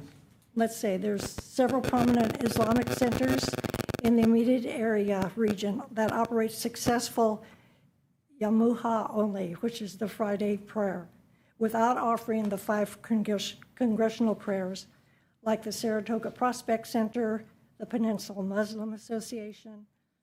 In addition, the Muslim Community Association in Santa Clara and the South Bay, Islamic Association on Harris Way in San Jose are designed specifically to handle the traffic, parking, infrastructure required for the 5 daily congressional prayers and late night services. These regional facilities are situated in a non-residential zone and are better equipped for high volume transitions, whereas Farley Road is a very narrow residential street and lacks the necessary infrastructure. And I might say most attendees at the mosque, our Los Gatos Mosque, are not Los Gatos residents, but travel from other places. So this would not be an inconvenience to them because they would be traveling to Los Gatos. They would be traveling to these other places that are more appropriate, I think. And so I cannot make the required findings in our CUP. I find based on extensive material presented, attendees, their questions that are answered, and again, my own observation of the late night at Ramadan, where there was speeding and single drivers coming down Los Gatos Boulevard, turning very quickly onto Farley on a very dark street. I felt it was very unsafe. And also, interestingly enough, on February 26, 2026, the direct admission from the West Valley Muslim Association here in Los Gatos, the faculty admitted that they were operating under unsafe conditions and relating their key concerns about admitted danger. The applicant has explicitly acknowledged that the lack of pedestrian access is unsafe for everyone. There's traffic hazards. The bottleneck described recreates significant safety risk for vehicles entering and exiting the property, impacting public streets. And then there's fire and light safety, a site that lacks dedicated pedestrian egress and ingress and forces foot traffic into an active vehicle lanes, poses a severe risk for emergency evacuations and first responders. And that comes from the pre-application record. So for those reasons, I think the whole thing can be solved by limiting the attendees by how much the parking lot can hold. You don't have foot traffic, you don't have traffic along the street, and it actually solves all the questions. Now, if you add more spaces and you can have on-site, other site parking, that could always be in other conditions added to the conditions of approval. But piecemealing it all together, trying to do lights, fences, gates, I mean, you have to, maybe because I'm a nurse and you have to look at the overall health here and try and solve the problem in one medication. May I ask one clarifying question? Is it limited to parking on site, or would that also include parking leases such as Affordable Treasures? I would say that could be part, that could be added in as. So if there is a parking lease nearby, that would be acceptable? I think that would be, and I think we could add, maybe a few other things into the conditions, but for overall, I think our objective is to try and solve the problem. Okay. Is there discussion or, hold on really quickly. Did you have a clarifying question that you wanted to ask to help you with this? I did want to, I didn't pick up all of Commissioner Stump's, the wording associated with the attendance limit. If he could restate it, if you wouldn't mind. Please. They are related to me, so I would like that clarified because I believe that she was adding on to your motion. So for somebody else to agree to that, well, theoretically. So to me, these are tied. So please clarify, and then I'll ask the question. Yeah, the what I stated was, this was, you could call it prayer service maximum attendance, and during general hours, that would be 11 months of the year. During the Fajr prayer service, it would be limited to 75 participants weekdays, 125 on the weekends. For the Isa prayer service, again, during 11 months of the year, 125 during the week, 250 on the weekend. And again, I grossed these up by about 25% over the numbers that were shared to account for growth. In the seasonal late hours, Fajr prayer service would be limited to 175 participants, so that's been boosted up and above for the 11 months of the year. And then obviously for the Isa Tarawih prayer service, their maximum occupancy. So there's really not much to state there. Whatever their maximum occupancy is, they're hitting that right now. Right, thank you. So now that we do have an addendum to the motion, and because this is a bit of a layered situation, I will ask Vice Chair Burnett first. Is that an acceptable amendment to the motion? Commissioner Burnett's proposal? I'm afraid I got lost with the additional information that was provided. But I did have a question for her regarding how she has the information regarding the residences of the mosque. I'm sorry, the residences of the mosque? Yeah, you said the majority of the mosque congregants were not from Los Gatos. Oh, I did a summary when there was a list of the members, and I counted the members from Los Gatos, and there were far fewer.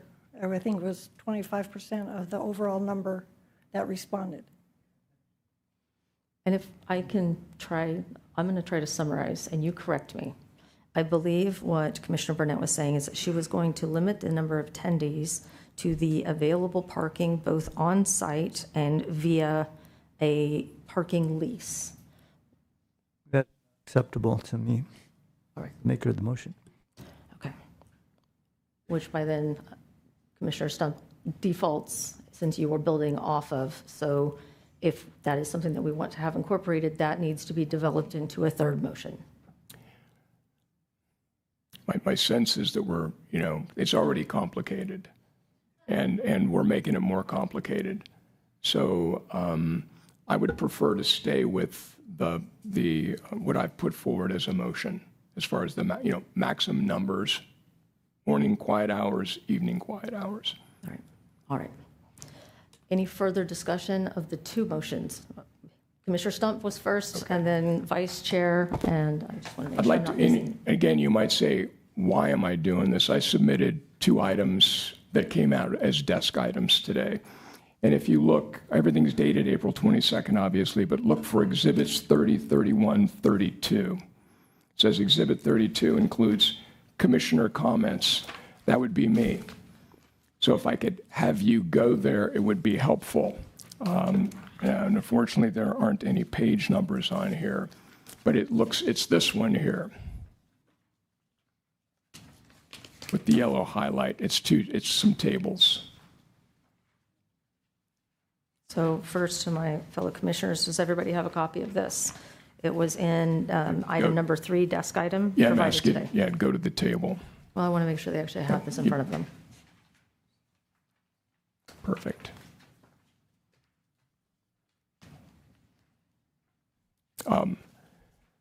As we've taken a look at this and trying to understand the impacts to the Farley Road neighborhood and surrounding neighborhoods, obviously just did a comparison between the use today versus prior uses.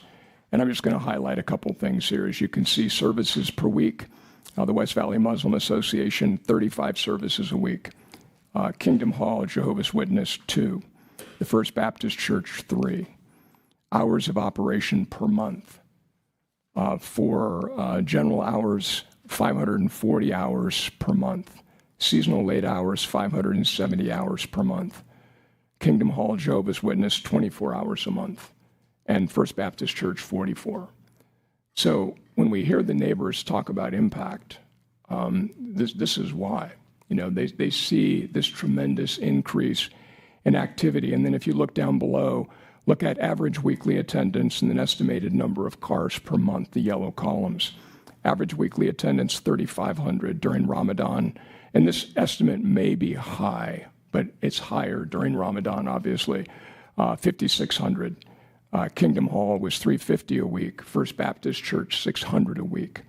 Estimated number of cars per month for general hours, 5,000. For Ramadan, 8,000. Kingdom Hall, 468. First Baptist Church, 800. Volume, significantly different. The second page, all I'm going to do is just, because I was asking about growth. Because let's face it, we're trying to deal with a real volume issue, traffic flow, parking right now. And again, as I say, and I mean this as a compliment, this is a vibrant community. They're going to grow until, as Razi said, they can grow no more because they're just going to outgrow that facility. It will be somewhat self-capping. But when you take a look at these numbers in growth, and I'm looking at average monthly attendance and estimated cars per month, just in general hours, growth between 5 to 15% would mean 750 to an additional 2,250 in attendance per month. During the seasonal late hours, 1,200 to 3,600 additional attendees. And the estimated number of cars per month, 250 to 750 during the general hours, 400 to 1,200 during Ramadan. And so that's why it's so important that we try and address this now, because it's going to continue to grow. You know, it's going to continue to grow. So that's why I was trying to put something in that would meter and be a realistic attendance number for this before sunrise services and the evening services. Thank you. I have a quick question for the town attorney, if I may. I just want to clarify, based on how we are supposed to be deliberating, that are we making the decision today based on the potential impact of this application to previous religious organizations, how they function in the space, or based on the current CUP in place? It should be impacts of the current activity on the neighborhood. I understood the commissioner's comments to be talking about, because there is the non-discrimination provision in RLUIPA, and I understood his comments to be talking about why there are differences between the different denominations and why there might be a need for added conditions for some denominations. Okay, thank you for that clarification. All right, Vice Chair Burnett. I guess for Ms. Schubman or other members of the staff, has the town imposed congregation limits on any other religious institution in the town? And following that, town attorney's comment regarding the non-discrimination requirement or under RLUIPA. Thank you for the question. I'll start and other staff may want to jump in. There are other religious institutions in the town with conditions of approval that are related to the number of seats.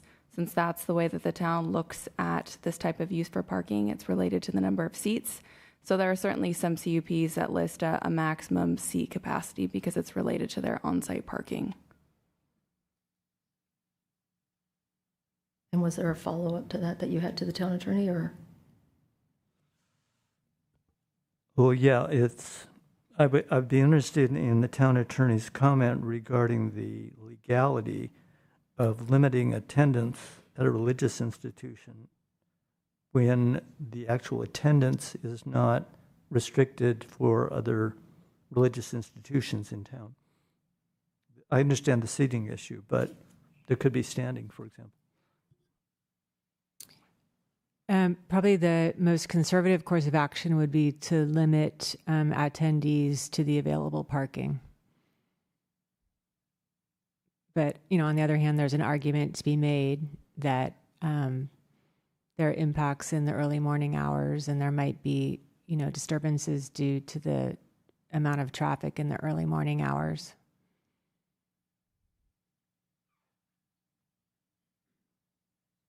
Thank you for that.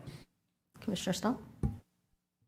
By the way, I would be willing to make that change that was just suggested. That would be the capacity of the parking lot, instead of trying to tie it to attendees, participants. Tentatively, how would that be phrased? And similar to what Commissioner Burnett was just saying, does that become limited to the available parking on site, or parking on site along with legal parking leases? All of it's about trying to count it and figure it out ultimately, right? But I would say limited to parking on site. To the I attorney, think that provides them greater flexibility as well. how does that equate to a head count? Well, if we go with kind of the average number of people that are in a car, that would mean they could have up to 180 times 3. Figuring 3 people per car. I don't think in practice it's probably that high, but, could be 3 times 180, 2 times 180. So to clarify to the attorney, would that be a modification to his own motion, or is that a different motion? Is he canceling his first motion? Yeah, please do. What I want to come This back is all to, new, so. I'm trying to do something that would be supportable, that's logical. And again, by the way, we can wave off my page 2 on growth, but what you see on page 1 is today, what I shared. That's the reality of what's going on. And so the neighborhood is impacted. And so how do we give some relief to the neighborhood at the same time being fair and allowing the mosque to observe their religious requirements, traditions, etc. That's the rub here. So I'm happy to stay with the numbers I provided because I think the numbers are fair. Of course, that's according to me, just Mr. Math, or capping it somehow, right? That it's giving the residents something more certain about the activity that's going to be there in the early morning hours and in the late evening. So, honestly, I think either method is most likely defensible because other congregations don't have the early morning services and the late evening services year round. I do think it's important to accommodate the present number of attendees for the Ramadan services. And so if the commission does decide to go with the parking measurement, I would recommend including off-site leased parking areas as well. You would say to include off-site parking as well? In the count for Ramadan. Because the commission briefly discussed limiting the number of attendees to the amount of available parking. And in order to accommodate the present number of Ramadan attendees, off-site parking would be required. So then if I understand it right, it would be the general schedule could stay to the maximum capacity of the parking lot. No off-site parking. But for Ramadan, we would recognize off-site parking in parking lots on Los Gatos Boulevard as acceptable. Is that what you're saying? I think that's defensible, and it's up to the commission's decision. Okay. So, I guess, can I go ahead and try and restate at this point in time? Please.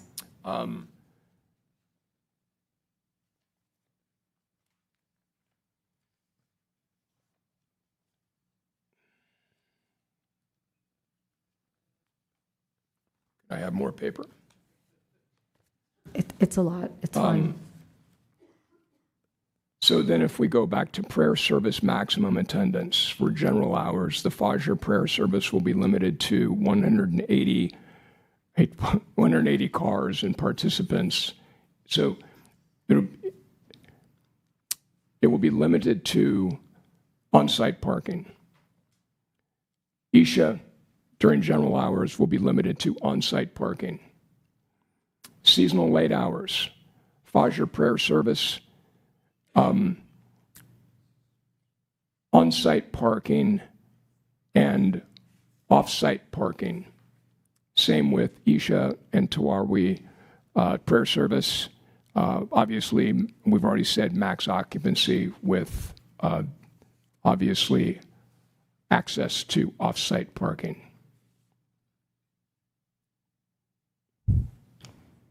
I just want to make sure with the town attorney that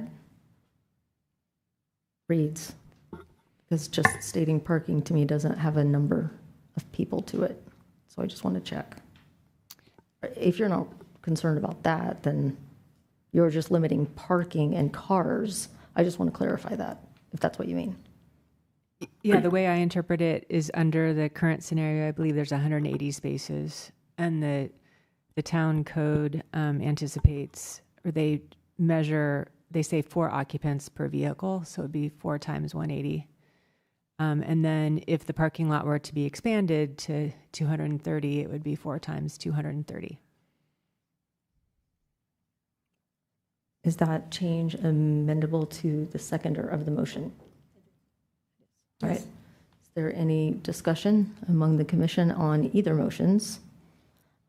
Commissioner Sorty? Just real quick, did we want to clarify leasable offsite so that we have some way to document that? That's what it was. You had leasable off-site included? Just to clarify, the off-site parking as it relates to this motion yeah, would be documented. So the planning leasable. manager just asked me the very same question. And so by off-site, I meant leased parking.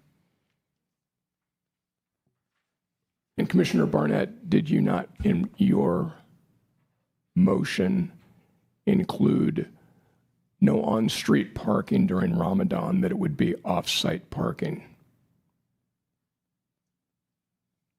The intent of my motion was to, did not have any limitations on the building other than verification of the occupancy limits.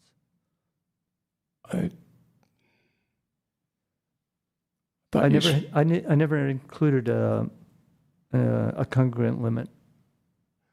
No, but I thought you spoke to off-site parking during Ramadan. Yeah, as a requirement, the first condition was that there be the applicant provide off-site parking during Ramadan. Instead of on-street parking, it would be off-site. He did not state. I did not mean to limit it. He did not state in lieu of street parking. He just stated that they would need to find leased parking also during Ramadan. I assume in an effort to reduce the number of cars on the street, but he did not say no parking on the street. Mr. Mullins, am I? Okay. That was my understanding. Okay. I might add that we need to consider walk-ins and drop-offs.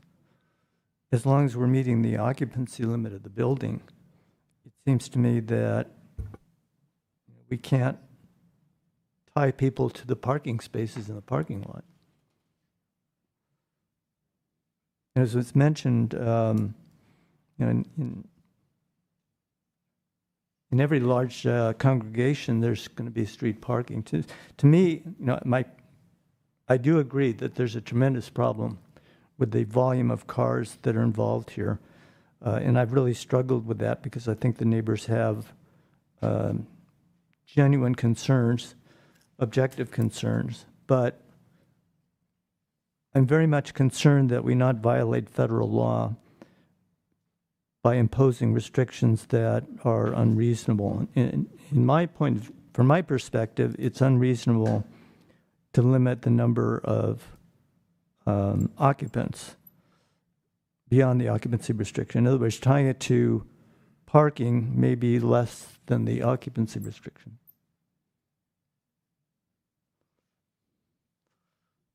But practically more than what their expected attendance is. So I think there's a big buffer in there for this to be workable for the mosque.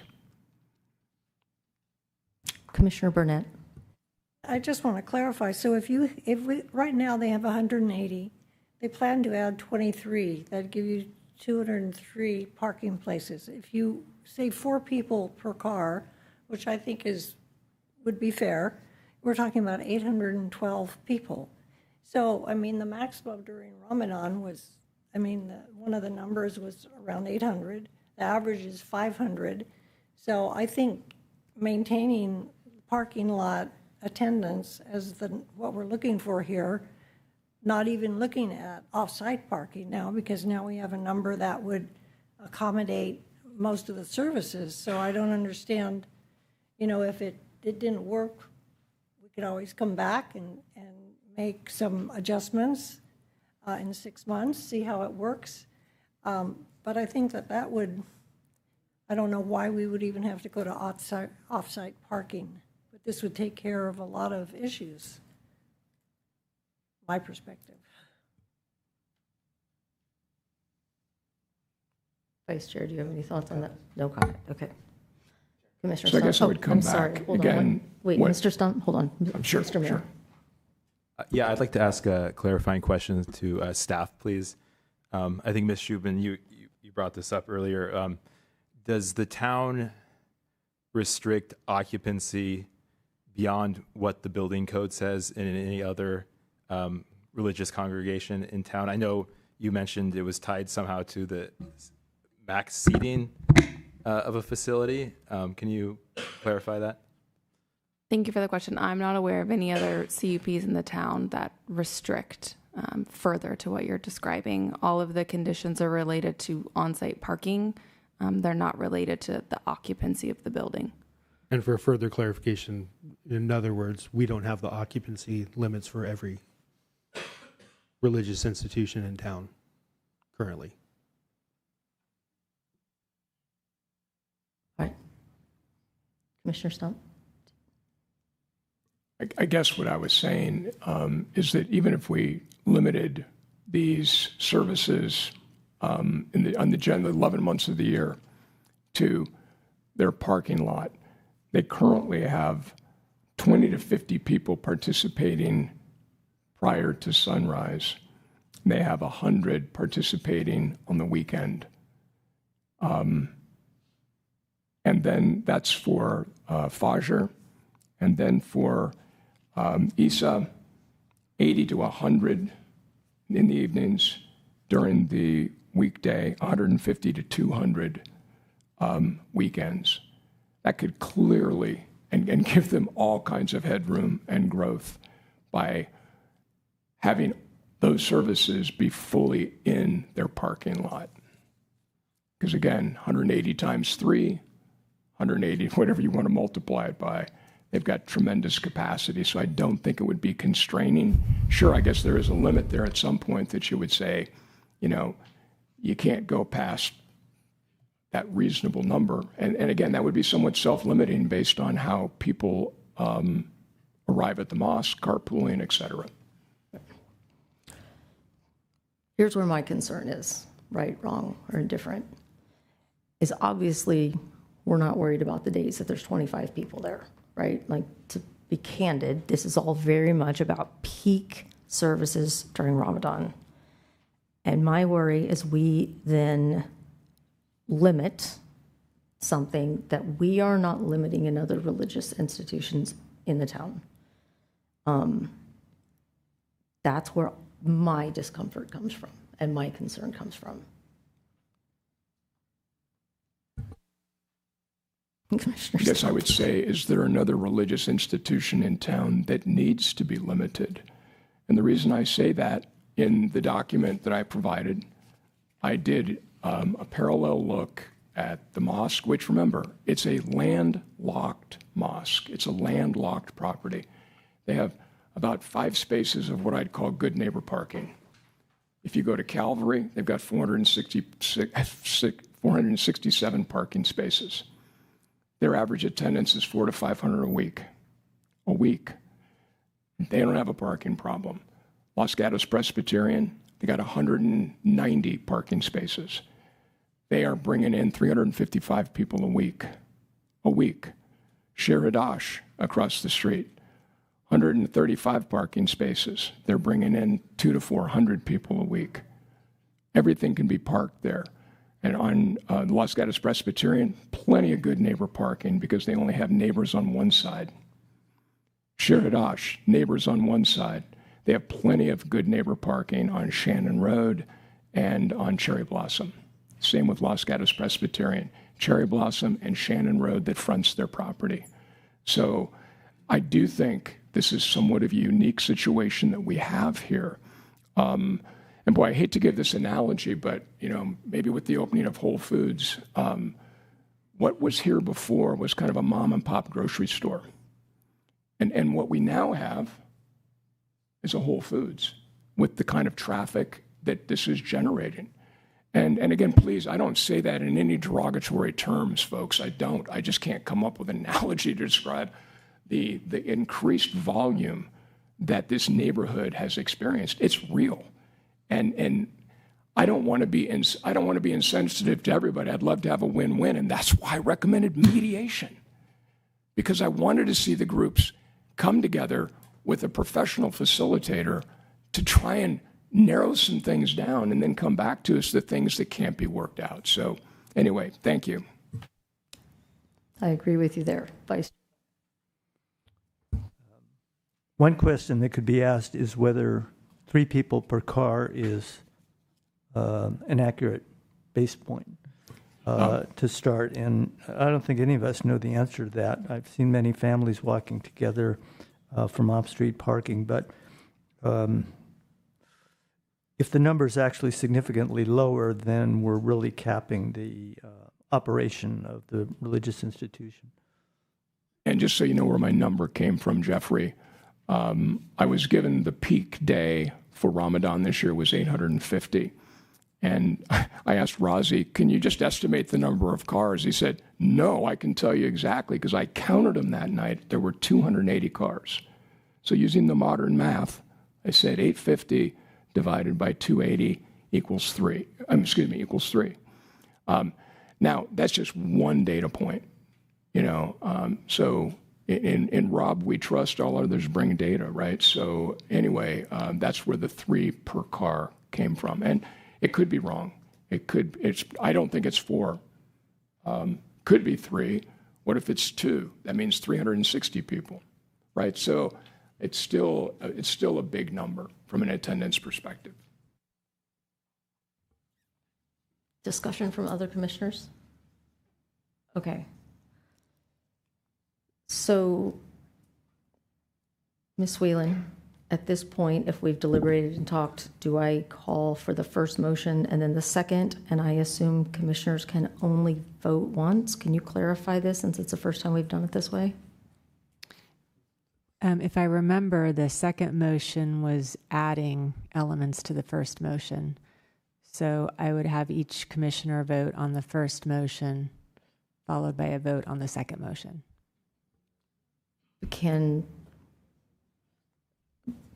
So if one person voted yes on the first one, do they vote on the second one just as no, or can they? I would have them vote again, and then you'll know if both the first and the second motion passed, or if only the first motion passed. What if they both? Okay. All right. Fine. Okay. Commissioner Burnett. I just want clarification again on that. It's confusing to me. About the motions, I want that clarified. Are we voting?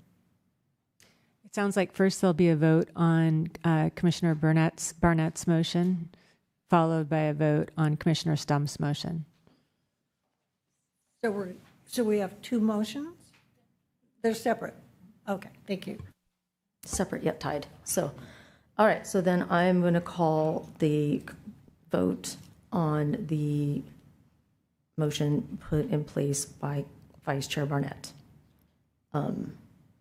Do I just go down the line, or do we just call the vote as normal for something like this? I would call it as normal. Okay, great. All in favor?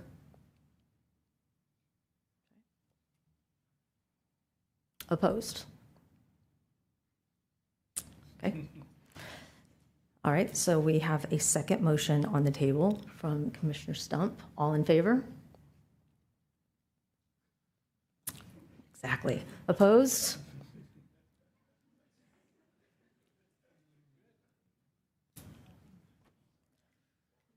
All right. So neither motion passes.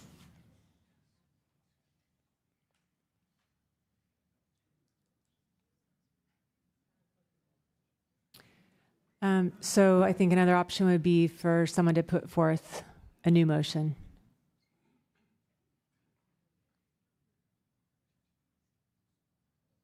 Let me ask this, because I think that's going to take probably a little bit of thinking. Can we take a short break? All right, we're going to take a short break. 10 minutes.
Excuse me. All right. I want to thank you for letting us take a few minutes to get some thoughts together. Now opening the Planning Commission meeting again. So we had two motions on the table. Both votes were tie. So I'm going to ask my fellow commissioners if there are any further questions of staff or if another motion wants to be ventured.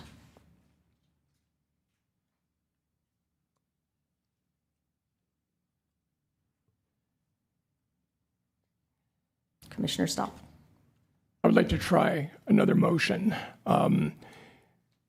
Instead of restating everything that's been stated because it's in the record, I am going to move to accept all of the contents of Mr. Barnett's motion with the addition of prayer service maximum attendance that's going to be tied to parking. So for the general hours, for the Fajr, the Isha prayer service, it will be limited to their on-site parking currently of 180 spaces. Obviously, if the parking goes up, so the number would go up as well, but 180 spaces.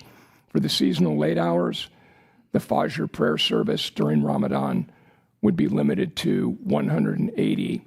The on-site parking limited to 180. For the Isha Taraweeh prayer service in the evening, it's their maximum occupancy that would be in play for Ramadan.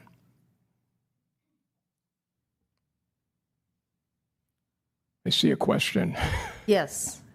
So previous parts of that motion had included parking leases. Parking leases, such as affordable treasures. Are we? That's still in. That's still in this motion. Yes, I'm pulling everything along and just adding this addition, clarifying it. Okay. So what I need you to do is again walk through. You're talking about AM prayer. Yeah, it's PM going to prayer. Right. Say that to me one more time. So the two different, I'll call them calendars for their church or their mosque, general hours, which is 11 months of the year. The Fajr prayer service, which is, pre-sunrise, would be limited to 180 parking spaces on their site. The Isha prayer service, which is the evening prayer service, would be limited to 180 vehicles, limited to their parking on site. Then for the seasonal late hours, which is basically Ramadan for that 30-day period, the Fajr prayer service would be limited to the 180 parking spaces on their site. And for the Isha Taraweeh prayer services, they will be going, they can go to their max occupancy for their facility. Okay, so my question still stands. You're saying this only based on on-site parking. Earlier discussions had said taking into consideration on-site parking and potentially like the 35 or 36, they have it like affordable treasures. Yeah, obviously for the Ramadan, it's got to include off-site parking for that, yes. Okay. That absolutely includes off-site parking. Question? So if the parking lot is extended, I assume you're increasing your numbers to 220. I think that's fair. Yeah. When at the time that it is, and I guess if we're going to review this next year, that would be the time to pick it up. Through the chair, just to want to double confirm that Vice Chair Barnett's original motion accepted staff's conditions and added, I counted 18 additional pieces. The first one was to seek off-site parking leases, confirming with Commissioner Stump that outside of Ramadan, that's not the case.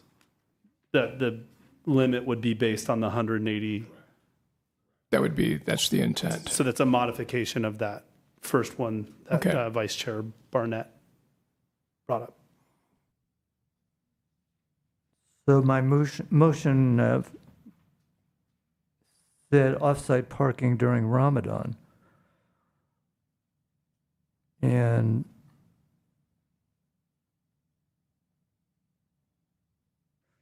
I guess based on the applicant's quotation, which sounded very accurate, of their actual use outside of Ramadan, I think it's reasonable to not require off-site parking for those events, but during Ramadan, I guess for the evening service, we're requiring off-site leasing, but not during the morning service. Does that sound right? I would ask the maker of the motion. So I think so. I would accept that change to my motion. Yeah. Thank you. Okay. Through the chair, we still need a second. I know that. I'm thinking. Okay. All right, fine. Is there a second? Commissioner Sorty, is there discussion or questions of staff? Okay. I have a question. So is the intent of the motion to limit the number of vehicles, or is it to limit the number of attendees based on an assumed number of people per vehicle? It's to limit the number of vehicles. Thank you. Oh, okay. I have a question of staff, however, something I would like to clarify. Currently, Farley is a public street. I understand what we're doing and trying to limit the number of vehicles. Are we able to only limit to the parking lot and not allow attendees to park on Farley? I want to make sure that we're being very transparent and clear as this goes forward. Anybody can park on public right-of-way, so the town can't limit who parks on public right-of-way unless there's specific parking restrictions in place. There is a condition of approval, I believe, that was proposed by staff that mandates that the lot be used prior to the street for parking. Okay. All right. Is there discussion? All right. Yeah, he did. It was seconded by Commissioner Sorty. All right, I guess if there's no further discussion, I guess I'll call the question. Okay, I'm sorry, Commissioner Wheeler. The full motion? Okay, the so I full. did review the town's sign, or actually the planning manager directed me to a section in the town's noise ordinance that provides that it does not prohibit amplified sound outdoors altogether. It provides that amplified sound can be used when an applicant gets a special use permit. And so I don't recommend that the conditions go beyond what's in the town code as far as amplified sound. And so I recommend that it say no amplified sound except as allowed by the town code. Is that acceptable? I guess Vice Chair first. My instinct is to provide special protection to the neighbors and require the prohibition against all amplified sound outside of the buildings, regardless. In other words, not dependent on town approval.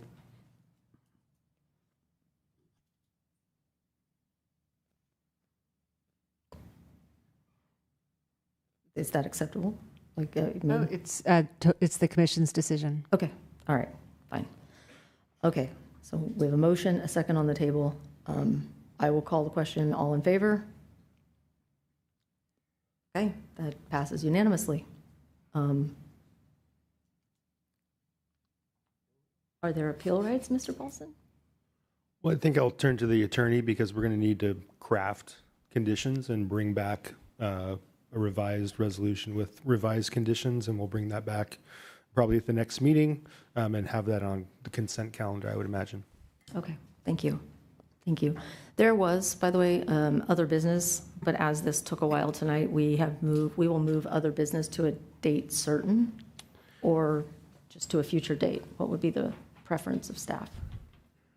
I don't know that you need a date certain. I don't think so. There's no It's noticing just- involved, so right. date certain's not necessary. We can just look for upcoming meeting that looks like it has capacity, realistic capacity. And then one more clarification that just popped in my head is, since we are bringing back the resolution and the revised conditions of approval, should we continue it to a date certain with this direction from the Planning Commission? Yes. Yes. Yeah, I agree with that. So Okay. for the maker and the seconder, it would be continuing the item for revised conditions to the next meeting, which is, I can't see behind my head, Oh, it's the 13th. Is May Yeah, 13th. May 13th. So if we'd add that to the motion? that acceptable to the makers of the motion and the seconder? Agreed. Yes. Yep. All right. All right, then. So then I assume, actually, since it's a continuance, there are not appeal rights right now. Is that correct?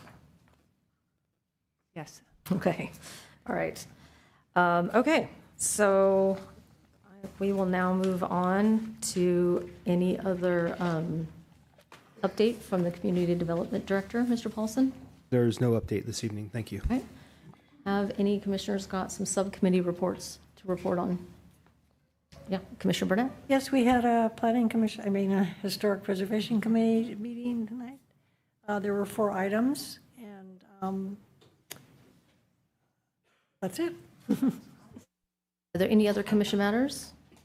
If not, thank you, everyone. This meeting's adjourned.